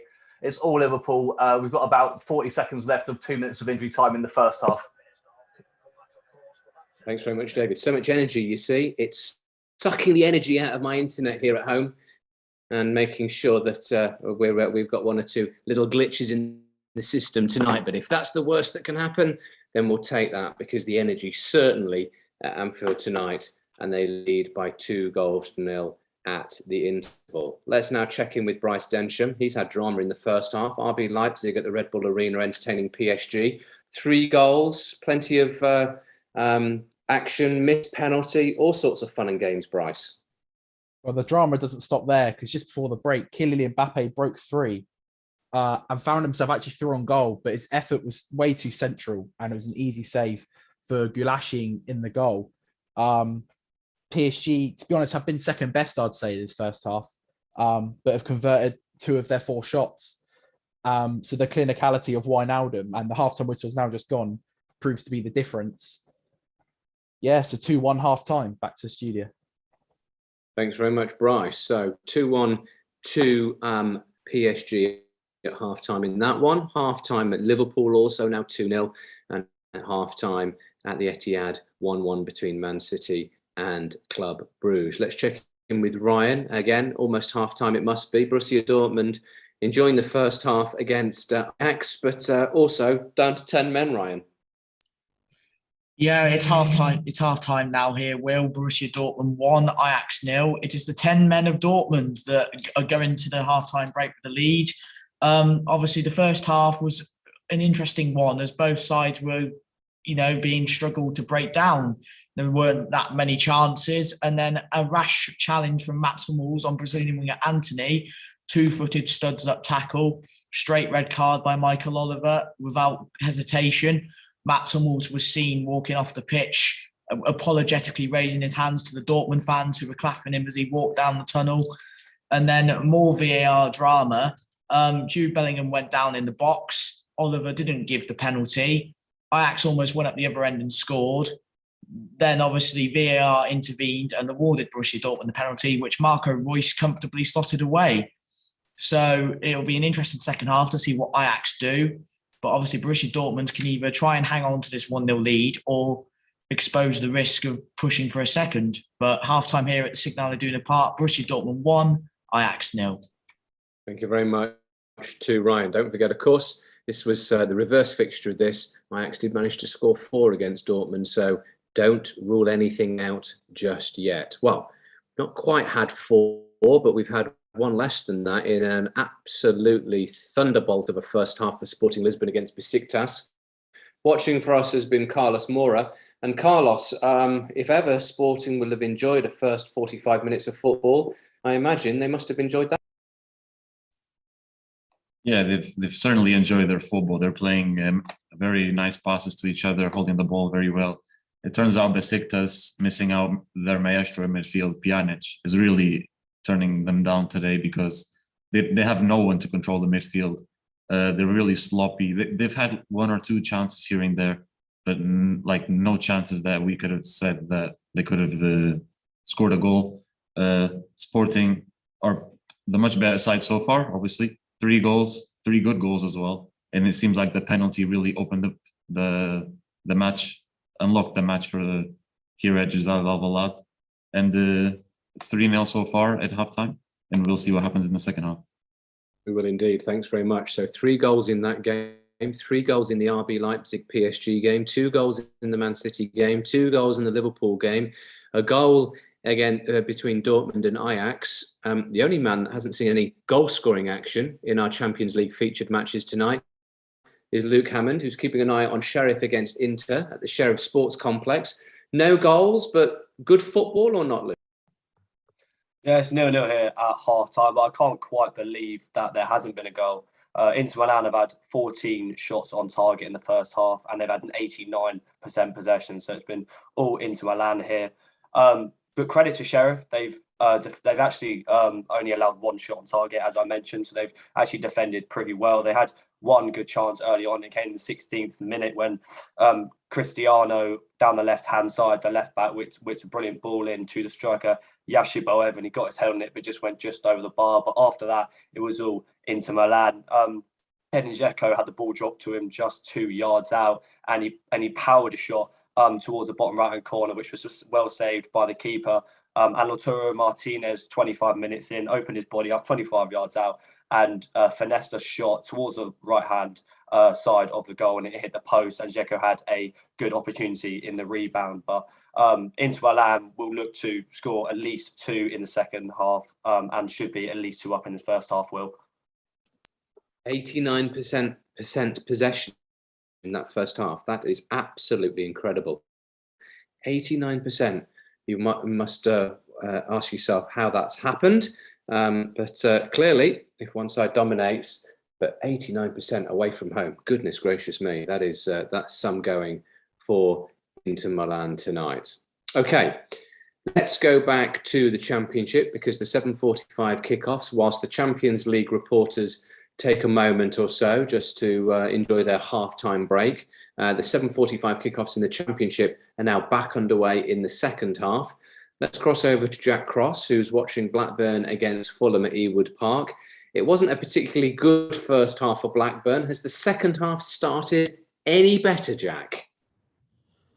There's not really much to say about Blackburn at the minute. The game started a lot slower than the first half, but it's still basically just fun. When they're attacking that, you nearly had a goal live from me there, Will. The ball was played through to Decadeva Reid, where it was a good save from Kaminski in the goal. But I was just saying it's not been a very fast start, but Fulham just picked up the ball and they're just finding spaces again there, and I'm sure they'll start to pick that up as the half carries on. But yeah, there's not a lot to show from Blackburn. I thought they may have made another substitution apart from when the red card happened. They brought Hayden Carter on to go back in centre back to replace the red carded player. But yeah, apart from that, not a lot. But it's basically just Fulham again at the minute, and I'll let you know if anything happens. Still 2-0. Okay, 2-0 to Fulham, who seem to be cruising. Cardiff City entertaining QPR at the Cardiff City Stadium tonight. Luke Woodley-Marshall watching for us. You told us in the first half, Luke, that QPR had the better of the first 45 and obviously were a goal to the good. Have Cardiff come out all guns blazing at the beginning of the second? They haven't. It's been a really sloppy start by Cardiff, nearly punished just then. Sean Morrison has his pocket picked by Ilias Chair on the edge of the box. Chair looks like he's going to shoot, but then he takes a heavy touch. Curtis Nelson's clearance hits Chair and falls into the path of Lyndon Dykes, who's on the corner of the 6-yard box. He's got an opportunity to score, but he hits it straight down the throat of Alex Smithies. A golden chance wasted for QPR. It will definitely smell blood at the moment. So QPR a goal to the good, and almost 2 goals to the good as well. We'll be catching up with Prince Mzungwana in a moment or so, but just to give you a few updates elsewhere in the Championship. Barnsley at home against Derby tonight. They were 1-0 down after only 24 minutes. They then equalised just before half-time. 5 minutes in the second half gone, and they've just taken the lead. So Barnsley are now beating Derby by 2 goals to 1. Leia has put Barnsley ahead, who of course are had all sorts of problems, lost their manager, so on and so forth.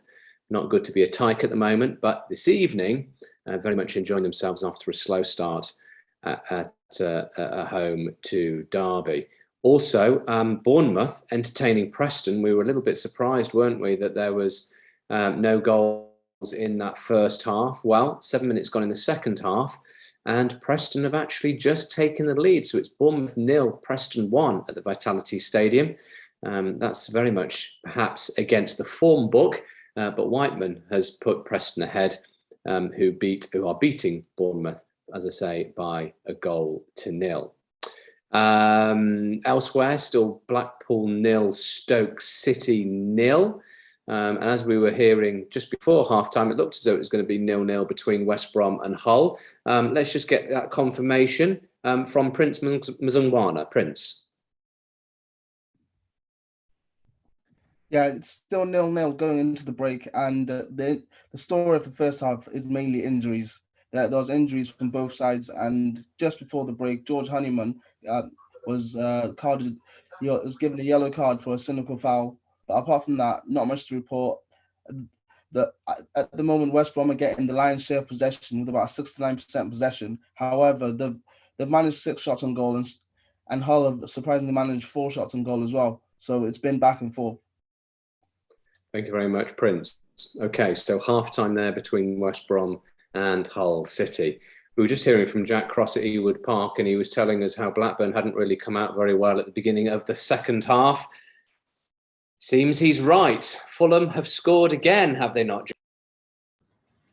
Yes, and this game over now. It's 3-0 Fulham. And Mitrovic, he isn't the goal scorer, it's Harry Wilson, but Mitrovic has played his part massively for this goal. He's done the sort of Harry Kane deep forward position, picks the ball up around the halfway line, spots Harry Wilson out on that right-hand side, and pings the best diag I've seen in this game so far. Harry Wilson picks it up, runs to the defender, thinks he's going to cut in on his left, goes the other way on his right, fires it hard and low, goes in. This is just game over, and the floodgates could open even further for Fulham now, but no, it's 3-0 Fulham.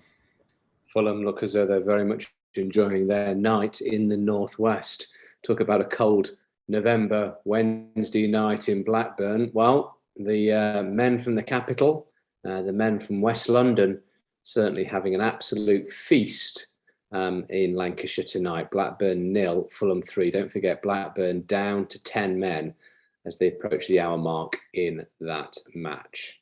Okay, all the games in Champions League are at half-time. Just to recap from earlier on, it ended AC Milan 1, Porto 1. That was a 5:45 kickoff. It also ended Real Madrid 2, Shakhtar Donetsk 1. A brace of goals from Karim Benzema winning that one for Real Madrid. Also in the half times tonight, the 8 o'clock kickoffs, it's Dortmund 1, Ajax 0, Liverpool 2, Atletico Madrid 0. Jota and Mane for Liverpool. Atletico Madrid also down to 10 men, as are Dortmund. Man City 1, Club Brugge 1. City taking the lead through Phil Foden, only to be pegged back fairly quickly soon thereafter. RB Leipzig have missed a penalty at home to PSG, and they trail by 2-1. No Messi in the lineup for PSG tonight, but certainly they have power and pace up top with the likes of Neymar and Mbappe. It's 0-0 between Sheriff of Moldova and Inter Milan at the Sheriff Sports Complex. And all the goals, it seems, or the majority of the goals, happening at the Jorge Alvalade Stadium, where Sporting are currently beating Besiktas by 3-0. Are my eyes deceiving me, or is there another goal at Blackburn, Jack Cross? Yeah, well, you got to it before me just there, Will, but yeah, the goal's just gone in. It's Harry Wilson again. It's 4-0 to Fulham now. But it's just another counter-attack, and Blackburn aren't learning here. You'd think after 3 goals and 10 men, you'd sort of sit back a bit more, but they're still going for it. Brereton Diaz just had a chance before the counter-attack, but he was ruled offside. Fulham get the ball down quickly. They're hungry for more goals. I said that the floodgates could open, and it's looking like that now. Mikel Seri picks the ball up. There's just the front 4 are just lethal for Fulham. Mitrovic picking up. Mitrovic playing proper assisted tonight, and Harry Wilson just fires it into that left-hand side. He's hit one on his right, and now he's one on his left. See if he can get a header later. 4-0 Fulham. Floodgates are well and truly open. Well and truly open.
Apologies to anyone watching. It appears that Will has lost audio for a second. I'm sure he'll get back to us in a moment.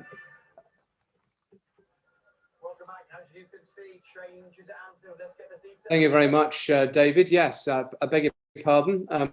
The sound temporarily went. I was just telling you about the live standings in the Championship. If things continue to go the way that they are, Bournemouth losing and Fulham winning, it would mean that Fulham would only be 2 points behind Bournemouth. Although actually, as I say that, Bournemouth have actually just equalised in their game in the Championship. It's now Bournemouth 1-1 with Preston. So that would mean that they would maintain a 3-point gap at the top of the Championship over Fulham.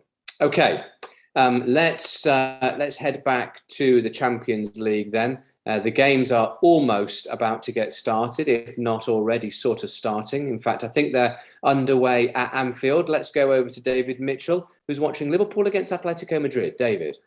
Hello, yeah, we've just kicked off here. Only one change to report at the half, with the booked Sadio Mane being replaced by Bobby Firmino. Liverpool now will be attacking their Kop against the 10 men of Atletico Madrid in the second half. Atletico Madrid failed to record a shot on target or a shot off target. No shots at all in the first half. With Antoine Griezmann, the guy who scored both their goals in the opposing fixture 2 weeks ago, suspended for the game. Very little chance by the looks of it that Atletico have a chance of getting back into this. Thank you very much, David. So 2-0 to Liverpool early in the second half. Let's go to Ryan Honey. Man City against Club Brugge. 1-1 at the interval. Any changes at all, Ryan? No changes to report in this game so far, Will. I mean, 3 minutes into the second half and it's started in similar fashion to how it ended. Manchester City seeing a lot of the ball in the opening stages, but I say no clear-cut chances. Not so long ago, Mahrez went through on goal, but it was well saved by Simon Mignolet. But apart from that, City in possession again, and they're looking to build again through Rodri in the middle of the park. But 49 minutes played, still 1-1. Thank you very much, Ryan. Okay, they're up and underway at the Red Bull Arena as well. RB Leipzig hosting PSG. 3 goals in the first half, 2 of them going to PSG, and missed penalty as well by Leipzig. How have things started in that second half, Bryce? Yeah, thanks, Will. I think Leipzig are well and truly still in this game, and they've actually played the first hand with a substitute. And coming off will be Willy Orban, the Hungarian centre-half, that's been replaced by Amadou Haidara. So an extra body in midfield, where Jesse Marsch, I think, feels suited. They need an extra body in there because Wijnaldum, Pereira and Gay have controlled the midfield in the first half.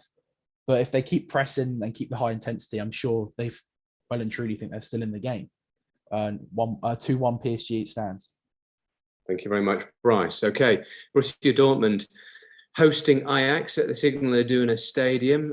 Fun and games in that match as well in the first half, including VAR decisions and red cards and all sorts. How have the opening exchanges in the second half gone, Ryan? Not much has happened here, Will. I mean, Ajax have had to make a tactical tweak. Edson Alvarez, the Mexican midfielder, has been substituted at halftime in place of former Everton midfielder Davy Klaassen, as Alvarez was on a yellow card from the Bellingham challenge that Michael Oliver eventually gave the penalty to Dortmund. But no, it's just been frantic. There hasn't been much going on here at the moment. Still 1-0 Dortmund. Thank you very much, Ryan. Well, a goal has gone in the second half in the Champions League, and it's gone in at Anfield. Which way has it gone, David Mitchell? I don't think it'll come as too much of a surprise to anyone to let you know it's now 3-0 to Liverpool.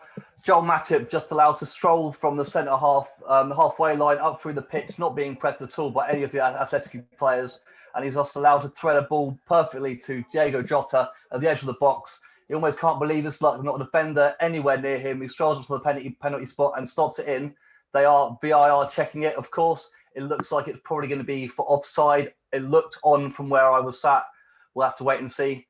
The Dutch referee is just having a look now.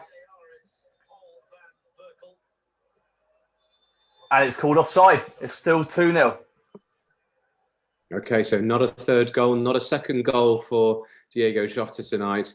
In fact, it is still 2. Ball in the back of the Atleti net.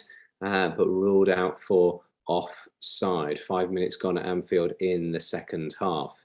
Okay, let's pop back to Carlos Mora, who saw 3 goals for Sporting in the first half against Besiktas, and they've come close to scoring a 4th, Carlos. Yeah, so Besiktas have made a change coming into the second half. They took off their centre back, the Spaniard Montero, and they brought in the centre attacking midfielder Alex Teixeira. So they're going to a line of 3 at the back, but it hasn't helped them so far because Sporting, another counter attack from the left wing. Pablo Sarabia actually tries to cross the ball in the box, but it drifts a bit wide and it hits the post of the goal. Sporting nearly get a 4th goal, and they're still controlling possession at the moment. 51 minute, and still 3-0 for Sporting. Sounds as though they're very much still in control. Okay, let's go over to Group D. Sheriff of Moldova entertaining Inter Milan, the big Italian giants, of course. Watching for us is Luke Hammond. No goals in the first half. Any closer to a goal in this second half, Luke?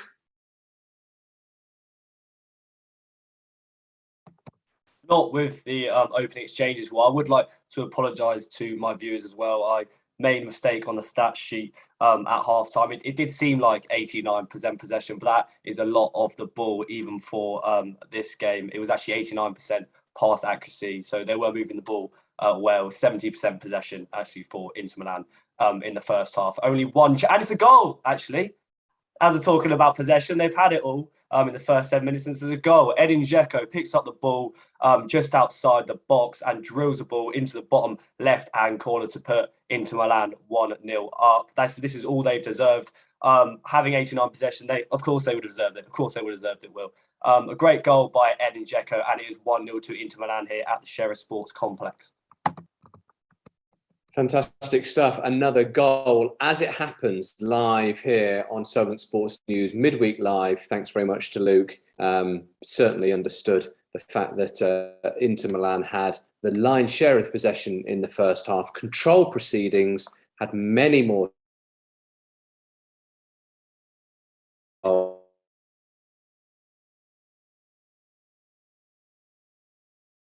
in that match. Let's go back to the Championship then. Midway part of the second half in the 7:45 kickoffs. Blackburn against Fulham at Ewood Park. Last we heard it was 4-0. Blackburn were down to 10 men. I don't imagine there's too many Rovers fans left at Ewood Park, are there, Jack?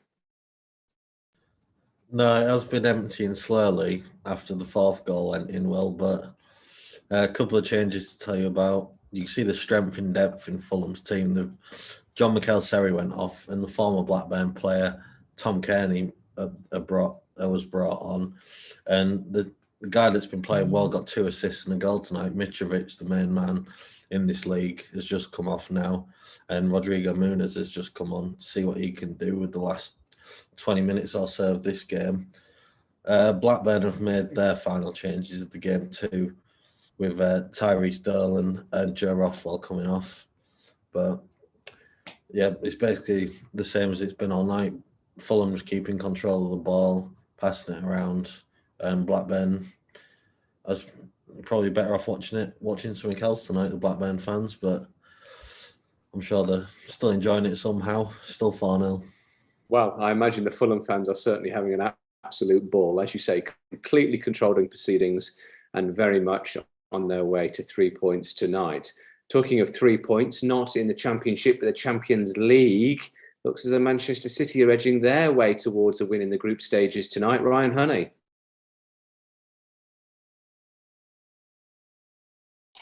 Yeah, the Citizens are back on track here, Will. It's 2-1, 10 minutes into the second half. Riyad Mahrez, their top scorer this term, has notched his 4th Champions League goal of the season from another João Cancelo cross.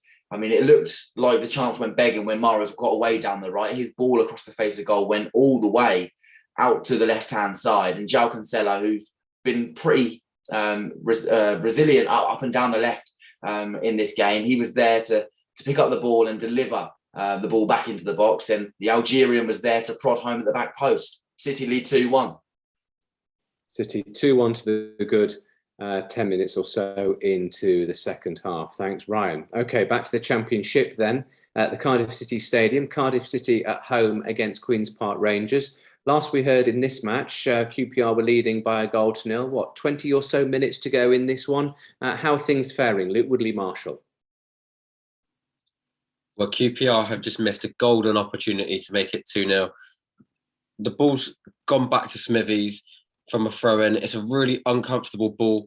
The former QPR goalkeeper's had to chest it, and he's tried to clear it up the line and away from goal, and he's completely shanked it. It's fell to Lyndon Dykes on the edge of the box. Smithies out of his goal, out of the 6-yard box, and he's gone to dink it over him, and he's just completely mishit it, and it's gone into the side netting. And Cardiff will be thanking their lucky stars, because that could have been game over. QPR have been excellent in this second half.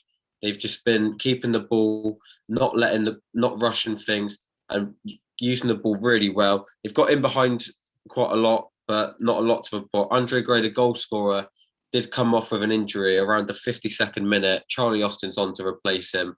And Cardiff just looked so toothless at the minute. Kiefer Moore looks so isolated up front. He's had no service at all, none of the ball. And I bet he could do with a strike partner like Charlie Austin.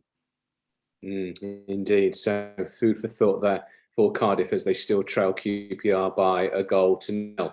Talking of goals, a man that's seen lots of goal math action tonight is Carlos Mora. He's keeping his eye in the Champions League in Group C between Sporting and Besiktas. And, well, it's an avalanche of goals tonight, Carlos.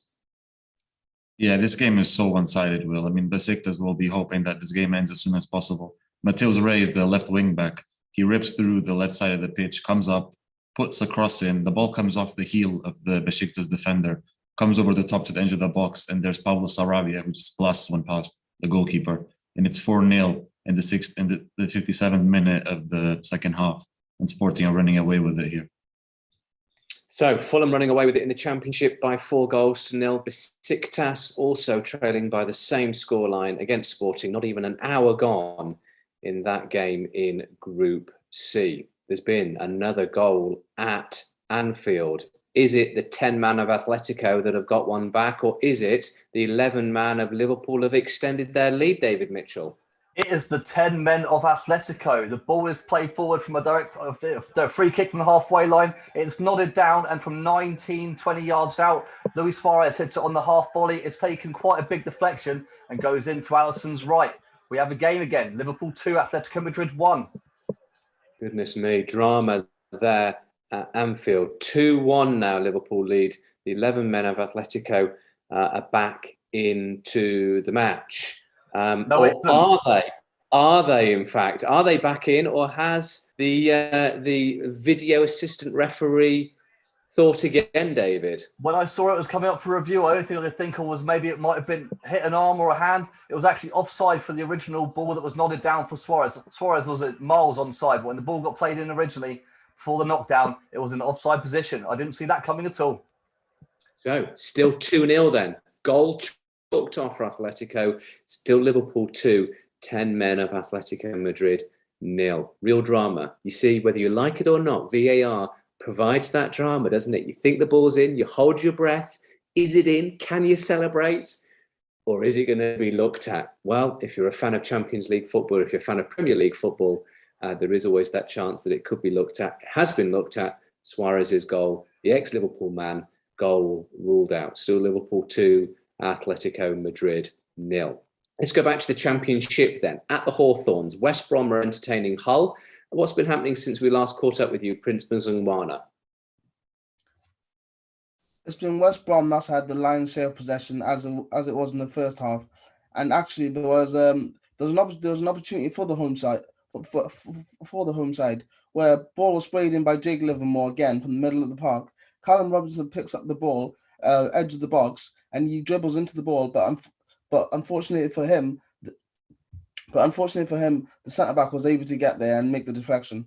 And as we speak right now, one of the Hull players actually is getting treatment. I believe it's Honeyman. He's getting treatment right now.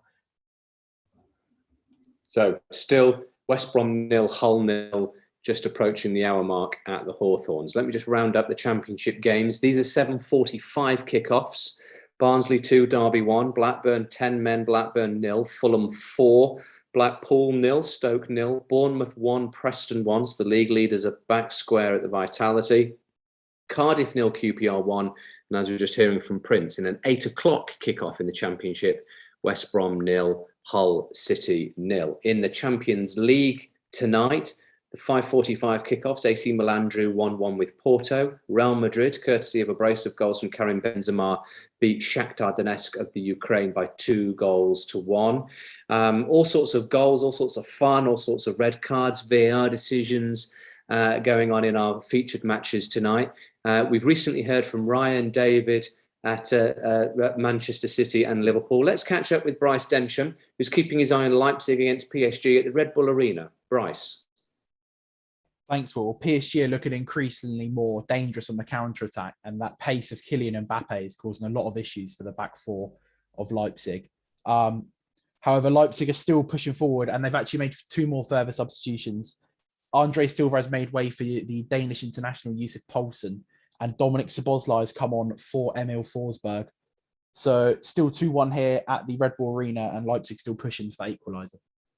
Thank you very much. Will they rue that missed penalty in the first half of Leipzig as they trail the Parisian Giants by 2-1? We just heard from Carlos Mora, Sporting ruling the roost against Besiktas. So let's catch up with Ryan Shepherd, who's watching Borussia Dortmund against Ajax. 10 men Borussia Dortmund against Ajax, but still holding on to their 1-0 advantage, Ryan? Pretty much, Will. Yes, it's Ajax repeatedly coming at Borussia Dortmund, who just can't seem to get hold of the ball and try and go at the Ajax defence. Ajax keep putting in crosses into the box. They have shots blocked. They're trying to. I think at times Ajax are trying to be a bit too clever with their passing. Their final ball when they're attacking just hasn't been there at all. Dortmund are just doing everything they can, trying to hold on to this 1-0 lead here. But I do feel that sooner rather than later, Ajax will get their equaliser. Well, let's see whether or not you are indeed the voice of the future, Ryan. We'll keep our eye on that one very much so. Just over an hour gone at that particular match, Dortmund leading Ajax by 1-0. Okay, let's catch up with Luke Hammond. He's watching Sheriff against Inter at the Sheriff Sports Complex. We saw the goal go in. We heard it live here on Solent Sports News Midweek Live. 1-0 it was. Is that still the case, Luke? Yeah, still 1-0 here. I actually had to apologise again. I mistook Dzeko for Brozovic, who is actually the goal scorer. So Brozovic put Inter Milan 1-0 up on 53 minutes with that strike into the bottom left-hand corner. The game has opened up here completely. It's attack after attack. Sheriff have got more of the ball. Kolovos had a shot. He had got the ball just outside the box and drove it down into the keeper's right-hand side. Handanovic made a really good save, but this game has come to life after the goal, and it could go either way here. Will still 0-0. Oh, still 0-0. It's not still 0-0, is it? Of course it's not. Brozovic scored 1-0 here. It is indeed. It is indeed 1-0 to Inter. That goal going in live when we heard from Luke last time. Thank you very much. So Sheriff 0, Inter 1 as we speak in Moldova. Okay, let's go back to the top of the pile then, back to Blackburn against Fulham at Ewood Park. Jack Cross, last we heard it was 4. Any more misery for 10-man Blackburn?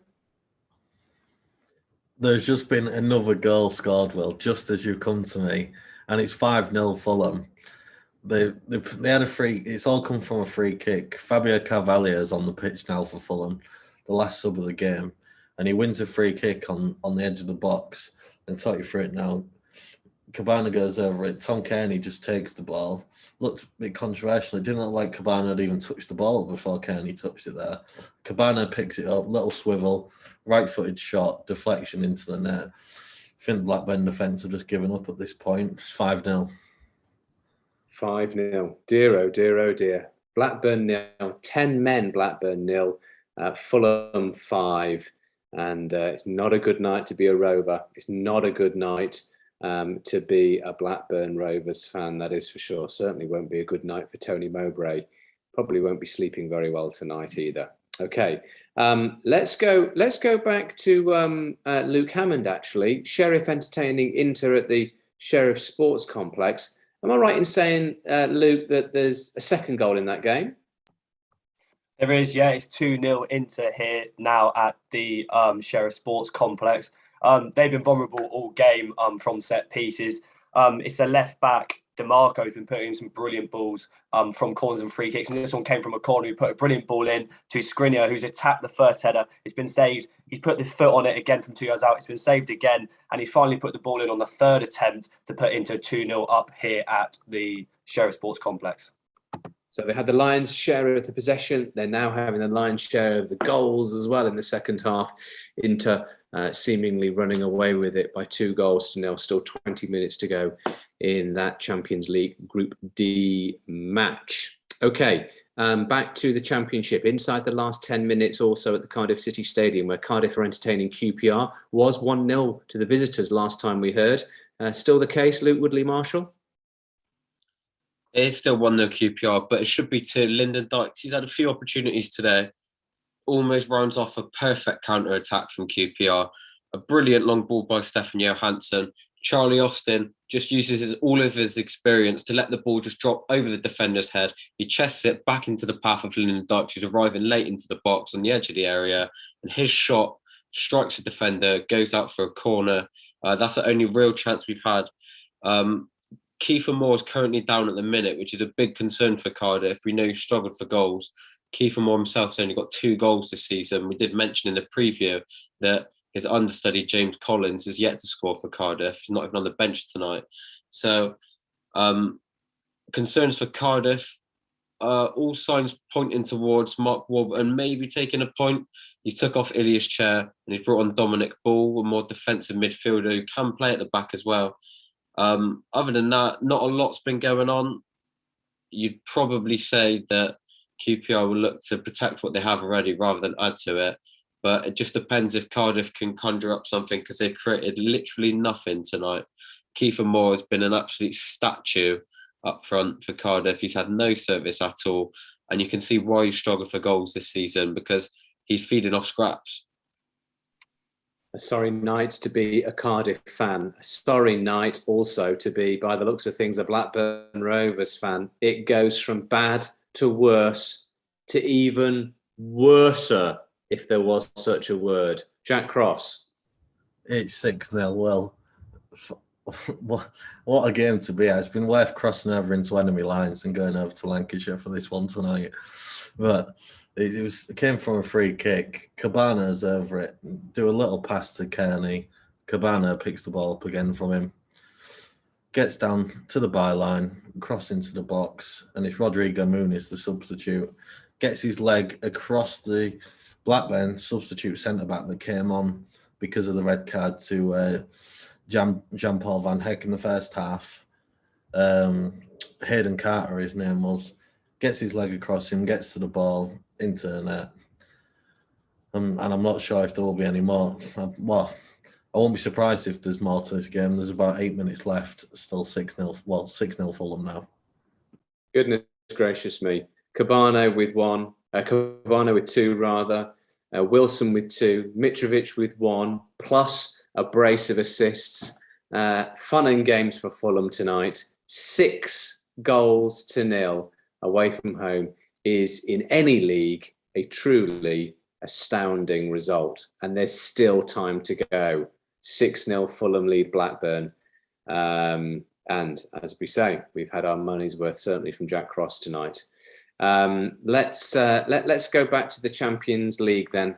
We were hearing last week, we caught up with Luke Hammond down at the bottom of the pile, if you like, in terms of Sheriff against Inter. Let's hear, talking of all the goals, let's hear about how things have been going at the Jose Alvalade Stadium. Sporting Lisbon were 4-0 up against Besiktas last time we heard in Group C. Carlos Mora.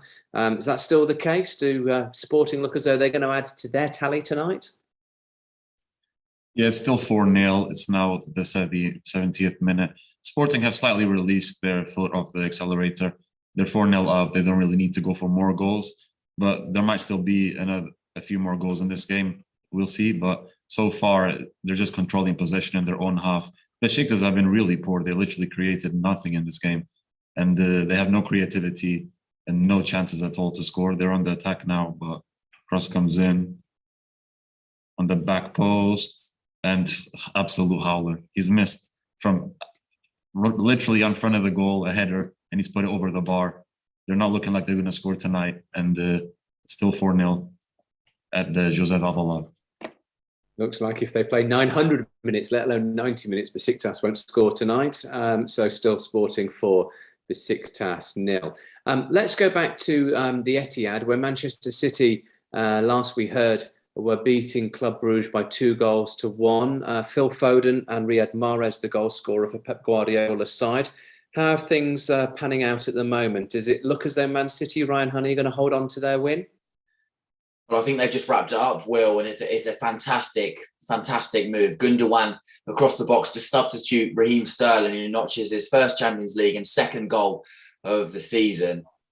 It's an astonishing City move. I mean, they're renowned for scoring some wonderful passing moves, but this one really is the pick of the bunch of the night.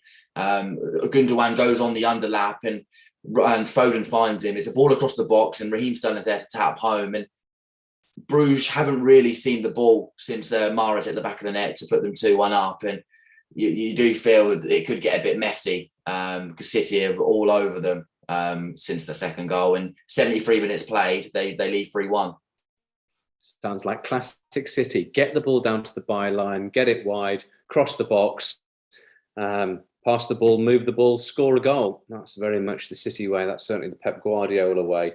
And it sounds like an absolute belter tonight. Manchester City 3, Club Brugge 1. Surely the points sealed for Pep Guardiola's team tonight in Group A. We'll be going to David Mitchell and Group B in the Champions League to find out about Liverpool and Atletico Madrid. But just quickly, let's go back to the Championship. An 8 o'clock kickoff. West Brom against Hull. Big moments, big occasions. Any goals yet, Prince? So actually, it's 1-0 to the home side after minutes of relentless pressure and a good save by their keeper. Unfortunately, they were not able to keep out Carlin Grant, who was able to close down the left back when he had the ball, and he was able to slot in home nicely to make it 1-0. So it's 1-0 after 70 minutes gone. 20 minutes to go in that match then. An 8 o'clock kickoff. West Brom 1, Hull City 0. Thanks, Prince. Okay, as promised, let's go back to David Mitchell at Anfield. Liverpool beating Atletico by 2-0, let it down to 10 men. How are things panning out recently, David? It's still Liverpool 2, Atletico Madrid 0. The VAR hasn't tricked me for a third time as of yet. Atletico Madrid seem to be just trying their best to shore things up at the back. And they had 4 players booked, as well as a red card. They've taken 3 of those booked players off. Koke, Luis Suarez and João Felix have gone off, as well as Carrasco for Falcao, Mateus Cunha, Renan Lodi and Hector Herrera. So it looks like they're playing without a striker at the moment, maybe with Mateus Cunha leading the line. They have actually got a corner in the last 30 seconds, which will be taken by Kieran Trippier. But at the moment, it's still Liverpool. See if anything comes from this. Got a player on the penalty spot. It's cleared by Van Dijk. 2-0 Liverpool. Thank you very much, David. Liverpool look as though they are on their way to 3 precious Champions League group stage points. Now, one game that was very much in the balance was Dortmund against Ajax. Dortmund were leading, but down to 10 men. How have things been in recent times? Ryan Shepherd. Well, thank you for just coming back to me, Will. As Ajax have just got their equaliser for the past 20 minutes, I'd say it's all been Ajax. They've been knocking the ball around nicely. Dortmund have just been desperately trying to keep hold of this 1-0 lead, and Ajax's pressure has paid off. Anthony on the right wing is able to cut back inside and put the ball into the box. It's flicked on by a Dortmund defender, and Dusan Tadic at the back post just able to stick a leg out and smash the ball past a stranded Gregor Kobel in the back of the net. I mean, I don't know what the Dortmund defender was doing, heading the cross towards his own box, but it's been a long time coming, and Ajax are deservedly level, and I feel that they may now go on to get the winner. 1-1 here at the Signal Iduna Park. Fascinating stuff. Thanks very much, Ryan. So Dortmund down to 10 men. holding on, but not holding on long enough. Now 1-1, 15 or so minutes to go between Dortmund and Ajax. So the latest around the Champions League and indeed around the Championship. Dortmund 1, Ajax 1, as we were just hearing from Ryan. Liverpool 2, Atletico Madrid 0, as we were hearing from David. Man City look as though they're home and hosed against Club Brugge. Ryan was telling us about that third goal for City. Sterling wrapping up the points surely now for Pep Guardiola's side. RB Leipzig still trailing at home to PSG. Looks as though they will rue that missed penalty in the first half. PSG 2-1 up in that match at the moment. Inter having it all their own way away at the Moldovan champions Sheriff, leading by 2-0. And Sporting have absolutely wrapped up the points. Still 13 minutes to play, but stroking the ball around. 4 goals to the good up against Besiktas. Let's get back to the Championship, where they're playing added time at Ewood Park. Last we heard, it was Blackburn 10 men, Blackburn 0, Fulham 6. Is there anyone left at Ewood Park, Jack, or have all the home fans gone home now? Yeah, there's still a few fans in, but this looks to be like the most of a training session Fulham could have had tonight. They've turned up. The fans were making a really enjoyable trip back to the capitals. But there's another goal, Will. You will not believe it. It is 7. It is 7-0 to Fulham. You'd think Blackburn would have tightened up slightly going into to see added time out. We're a minute into 3 of added time, and the ball's gone down the left-hand side, and they've whipped it in, and it's that Rodrigo Muniz again. He's got his head onto it into the left-hand corner. I think the goalkeeper's as surprised as everyone else. He didn't think he'd be picking the ball out the net anymore tonight, but it's happened. Robinson has been an absolute danger down that left-hand side tonight. He's had a free-for-all, and he gets down on the ball, whips it in, fairly clean header. The keeper's on his knees, and he's just looking at his defence, wondering where they've been all night. They have been on the beach. It is 7-0 Fulham going into the last minute of added time now.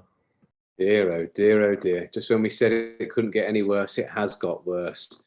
Tomorrow will not be a good day for Rovers fans. Those that will go to work rubbing shoulders with Preston fans, they certainly will not like that. Preston, of course, at the moment holding on for a good point away at Bournemouth. Blackburn, humbled, embarrassed, pitiful from Tony Mowbray's side. 0-7, 2 for Cabano, 1 for Mitrovic, 2 for Wilson, 2 for Rodrigo Muniz as well. It has been a landslide. Blackburn 0, Fulham 7. Goodness gracious me. Even the words sound odd, but that is the scoreline. Astonishing stuff. Okay, let's catch up with Luke Woodley-Marshall. Not 7 goals in the game between Cardiff and QPR, but you're deep into added time, Luke. QPR looking good for the 3 points? Well, they've had a few cagey moments just as we speak now. A minute to go. Cardiff got a corner. Rules has whipped it in. It's gone to the back post, and Adoma's got a big head on it, to be fair, to get it away. But before we mentioned really about Cardiff pressing, it took them 88 minutes for them to get the first real chance of the game. A lovely ball by Ryan Giles, who's moved out to the right-hand side, puts in a delicious cross, and Yohan Barbe shanks it, and it just goes over the bar, maybe clicks the top of the bar. And then just after that, from the following play, again, Joe Rules gets it on the edge of the box. He shoots. Barbe's there again to block it, and it just about goes wide. And then from that corner, Sally Dieng come out and punched it into the path of Perry and G, who hit a wonderful left-footed shot, but Dieng was able to get there in time.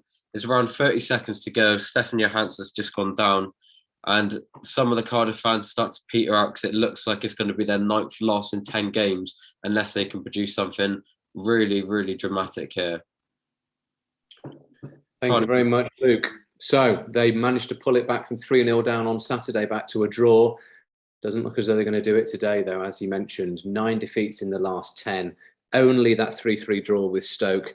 The fly in the ointment in terms of a perfect 10 defeats over the last 10 games for Cardiff. In fact, it's just finished. Cardiff 0, QPR 1 is a full time, as is Blackburn 0, Fulham 7. And incidentally, I mentioned before about a bad day tomorrow at work for the Blackburn fans against the Preston fans. I hadn't noticed that Preston have actually gone 2-1 up away at the leaders Bournemouth. So an even better night for Fulham. They're now closed the gap on the top team, Bournemouth, done wonders for their goal difference. What a great night to be a Fulham fan tonight. Blackburn 0, Fulham 7, Bournemouth also trailing 2-1 to Preston at home. Truly astonishing stuff. Let's quickly go to Prince Mzungwana, an 8 o'clock kickoff. West Brom against Hull at the Hawthorns. Last we heard, West Brom had taken the lead. Is it still that way, Prince? Yeah, it's still 1-0. In fact, they almost doubled their lead. They almost doubled the lead. Where Snodgrass, he got the ball from the byline after a throw-in near the corner kick, right on the right-hand side, and he dribbles the ball into the box, but unfortunately he fluffs his lines from about 10 yards out, and the keeper's able to get to that. Thank you very much, Prince. So still 1-0 going into the last 10 minutes or so. Let's head to the Champions League. Luke Hammond, didn't see any goals in the first half. It seems as though they've all come in the second half, Luke. A third for Inter. Yeah, perfect timing, Will. Alexis Sanchez has just come onto the pitch and it's his second touch. And maybe his third touch, actually. He's controlled the ball brilliantly from a pass by Arturo Vidal. He's taken one touch, two touch, and his third touch is a fantastic finish into the top of the net. Alexis Sanchez makes it 3, and Sheriff are, and that's all game over here at the Sheriff Sport Complex. Thank you very much, Luke. So Sheriff 0, Inter 3. They held out for the first 45. They couldn't continue to hold out against the juggernaut of Italian football, Inter Milan, having it all their own way. Let's go back then to the Etihad, where it looked, as last time we heard, as though City were home and hosed. Is that still very much the case, Ryan Honey? Yes, it is. It's pretty much drawing to its conclusion now. City, pretty much home and hosed, like you say, Will. Pep Guardiola making use of his bench, Cole Palmer, Kevin De Bruyne, all coming on, and Zinchenko even coming on at fullback. Kyle Walker being rested ahead of the weekend's game. Club Brugge haven't really offered anything going forward in the second half. Their shining light, Belgian youngster De Ketelaere, maybe their shining light today, but it's been a dull second half, and City deserved winners, I think, 3-1. So it looks as though City are going to register back-to-back wins against Club Brugge in the Champions League group stage. They beat them a fortnight ago healthily away from home, and they've managed to quite healthily beat them at home as well. Talking about home, Liverpool are at home to Atletico Madrid. They scored 2 goals in the first half. Atleti also down to 10 men. Into the last 7 or 8 minutes or so, David, is it still fairly comfortable for Jurgen Klopp's side? Yeah, it's still easy street for Liverpool, 2-0 up at home against the 10-man Atletico Madrid. Bobby Firmino, the half-time substitute, has only lasted 35 minutes before going off with an injury. He's been replaced by Divock Origi, and also Minamino's come on for Oxlade-Chamberlain. Apart from that, it's pretty basic at the moment. Like, Atletico Madrid are providing very little. They're a little bit toothless, to be fair. Liverpool are still trying to get a third, perhaps, but I think, yeah, both teams will be pretty comfortable where it is. Atletico haven't been embarrassed, which is where it looked like it was heading. And Liverpool get the 3 points and assure themselves qualification from the group stage. 2-0 Liverpool. Thank you very much, David. Now, 2 games actually that were very much still in the balance. Leipzig at home against PSG and Dortmund at home against Ajax. We're going to go to the Red Bull Arena next. And Leipzig still trailing PSG by 2-1, Bryce. But are they knocking on the door? Is there any way through? It's actually a bombardment of Leipzig pressure. The last 20 minutes have seen but chances for both sides, mainly due to Mbappe's pace in the counter-attack did force a good save of Galashi. But Leipzig have just been endlessly knocking on the door. Szoboszlai whiffing a shot wide in a good opportunity, on the penalty spot, and he just sliced his shot wide. And Angelino had one cleared off the line as well. The game was also getting a bit feisty with challenges flying in. Kimpembe's booked. Leipzig's manager, Jesse Marsch, has received a booking for an angry reaction to a foul being given. And Mbappe could be away here. He's trying to on the counter. He cuts it back to Neymar. He takes a shot from range, just deflected into Galashi's hands. And PSG are knocking on the door. Neymar is dropping deep, trying to look for those balls over the top. But at the minute, it looks like Leipzig are in the ascendancy to maybe get that equaliser. Good stuff. We'll 2-1. keep our eye on that very much so. Okay, another one that we're keeping our laser focus on is Dortmund against Ajax. 1-1 we last heard. Any sign of a goal for either side? Ryan? Well, just as you've come to me, Will, Sebastian Haller, the top scorer in the Champions League, has just made it 2-1 Ajax. The pressure has been coming since the equaliser. Literally, it's been all Ajax this second half. Dortmund earlier brought on Donyell Malen to try and change the outlook, but Ajax have just been pressing at Dortmund. Dortmund have failed to deal. Again, it's come down from the right-hand side. Anthony, who's been given acres of space, again, is just allowed to cut back onto his left foot and whip a ball into a box. And Sebastian Haller uses his strength and his height to be able to power the ball past Gregor Kobel in the net to make it 2-1 Ajax. It's thoroughly deserved. Dortmund have not looked like a side that are capable of winning this game. And Ajax have turned it around after going 1-0 down. They lead 2-1 with about 6 minutes left to go here. Thank you very much, Ryan. So real drama then late on at Dortmund. Dortmund 1, down to 10 men. Ajax 2. Looks as though Ajax are going to do the double over Dortmund in back-to-back Champions League match day weeks. 4-0 they won in Holland. Now 2-1 they're leading into the final throes of that match. Let's go over to Ryan, because although Manchester City look as though they are very much home and hosed against Club Brugge, look as though they're very much going to take all 3 points. A moment to savour for a certain young player, Ryan Honey. Yeah, and as you come to me, Will, wow, Club Brugge almost pulled one back late on. We'll get to that in a minute about Mbamba, but Vanaken almost pulls one back for Club Brugge. It breaks them in the box, but it's brilliant defending from John Stones, and it deflects away for a corner, and they take it quickly, and they're just going to whip it into the box now, Club Brugge, but it's easily defended by City, and they can clear. But just going back to that, the substitution, Will, Noah Mbamba, 16 years old, he was born in 2005, has come on for Club Brugge. And what a guy, what a player he is going to be.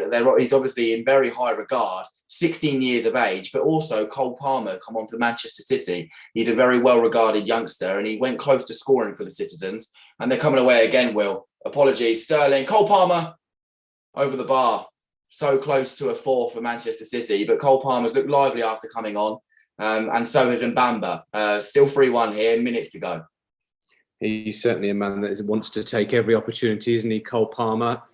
Scoring goals already for Manchester City, making a real impact in the Champions League, and indeed having glimpses of opportunities in the first team elsewhere. But if that doesn't make you feel old, what does? And Mbamba coming on, a man born in 2005. Goodness me, I remember 2005 as though it was only 2 minutes ago. It was the year that Mbamba, who has come on for Club Brugge today, was born. Okay, let's go back to David Mitchell at Anfield. Liverpool leading. The ball's ended up in the back of the net, David, but has it been given? Has it been ruled out? What's been happening? Fortunately, the whistle had already blown, so I haven't been made to look like a fool once again. As I speak, Kieran Trippier is just getting off of the floor. He seems to be a bit dazed, and it's the reason why the goal was disallowed. As the ball got floated into the Atletico area, Diogo Jota tried something audacious and missed the ball and shinned Kieran Trippier in the face. I'm not sure what concussion protocol is going to be at the moment, but I don't think he should be on the pitch, to be perfectly honest. He still seems relatively dazed at right back, but the whistle did go before Minamino drove it into the bottom right-hand corner. It's still 2-0. He's up now. He seems to be fine and getting on with it, but safety first, I think. Maybe a time to take off the pitch.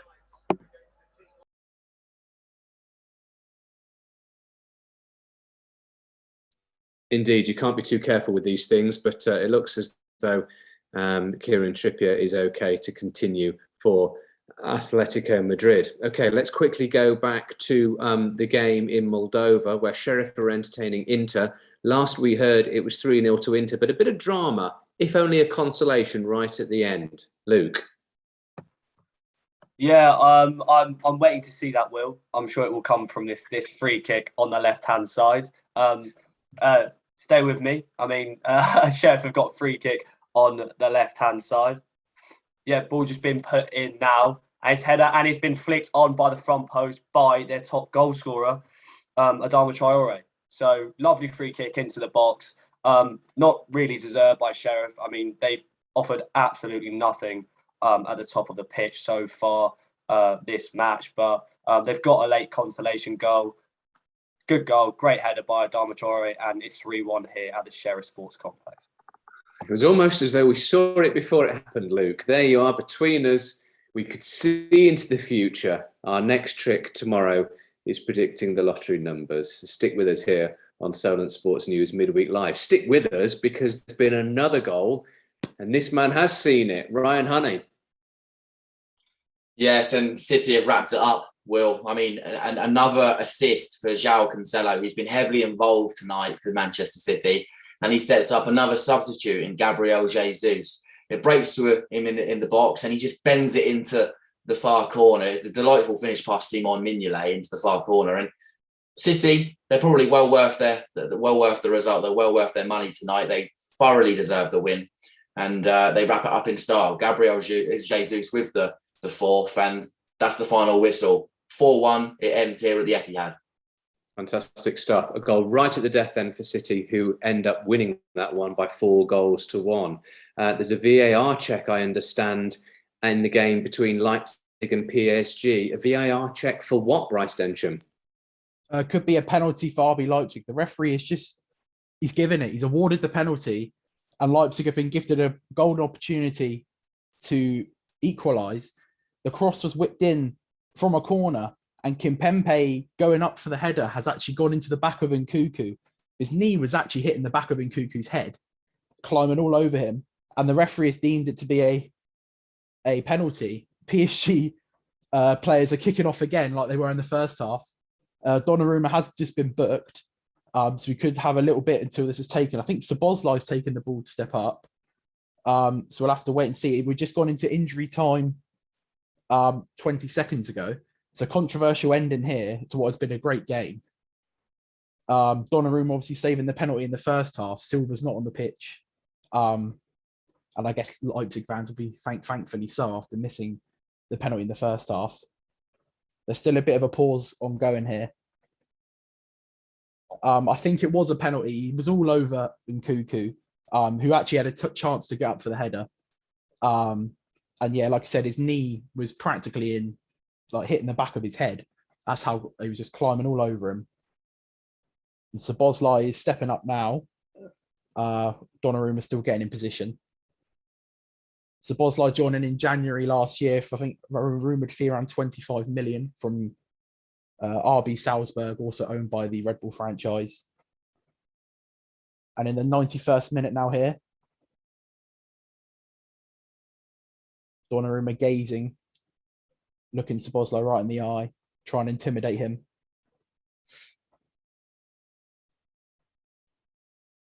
He steps up. Oh, and it's 2-2. Szoboszlai, cool as you like. Donnarumma went the right way again in the same corner, but it's a deserved equaliser for Leipzig, and a bit of redemption from the penalty miss earlier. And it's 2-2 here. Thank you very much, Bryce. It took a while, but real drama at the death, at the Red Bull Arena. The Leipzig fans will be absolutely delighted, clawing back a deserved point, or will it be a deserved point, against PSG. 2 penalties in that game, 1 saved by the Italian goalkeeper in the PSG goal. This last one, though, in the 92nd minute, scored RB Leipzig 2, PSG 2. There's been another goal, I understand, in the game between Dortmund and Ajax. Last we heard, 10 men, Dortmund were down 2-1. There's a 4th goal in that game. Has it gone Dortmund's way or has it gone Ajax's way? Ryan Shepherd. Yes, Will. Ajax have wrapped it up here. It's 3-1 to the Dutch champions. Again, Anthony has caused all kinds of problems for Borussia Dortmund this second half. He's been the standout player for me. And again, a crossfield ball to the Brazilian out on the right-hand side, who's again got loads of space. The left back of Borussia Dortmund has given him plenty of time, and he's just able to put drilled across low into the box, and substitute Davy Klaassen is there to slide the ball past Kobel into the back of the net for 3-1. And the full-time whistle was blown as well. So that was the last action of the game here. It's a brilliantly taken finish by Davy Klaassen. Anthony, man of the match for me. Full-time here. Borussia Dortmund 1, Ajax 3. Excellent stuff. Thanks very much, Ryan. Okay, let's head off to Portugal to hear how it ended at the Jose Alvalade Stadium. Carlos Mora, last we heard, and I know the game has finished, but Sporting having it all their own way. Is that how it ended? Yeah, Sporting actually came close 3 times to making it 5-0, but it ended up staying as 4-0, just like in the first game between these two teams. But before the final whistle, the centre-back Souza has got himself sent off after a disgusting challenge on Daniel Bragança. So just like this in the last game as well, a Besiktas player gets sent off. So a bit disciplinary problems for Besiktas. But the game has now ended, and all 3 points stay in Portugal and in Lisbon, 4-0 at the halftime whistle.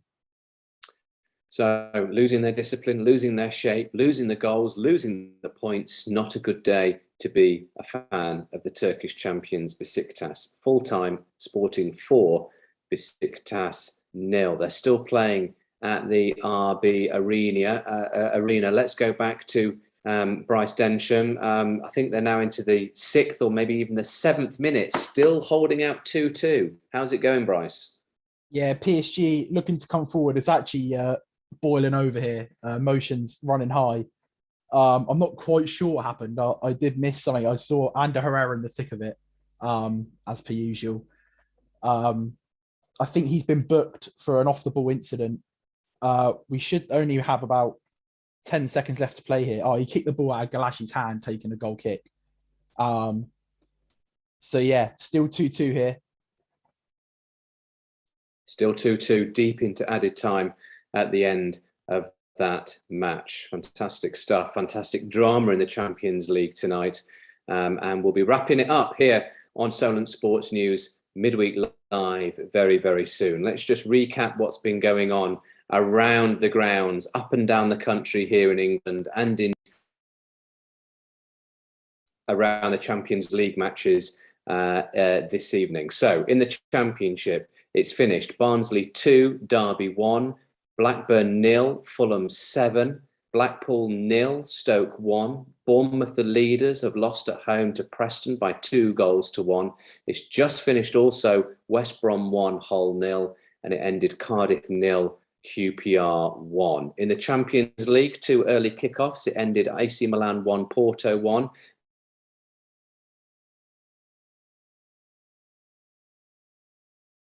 To the nest by 2.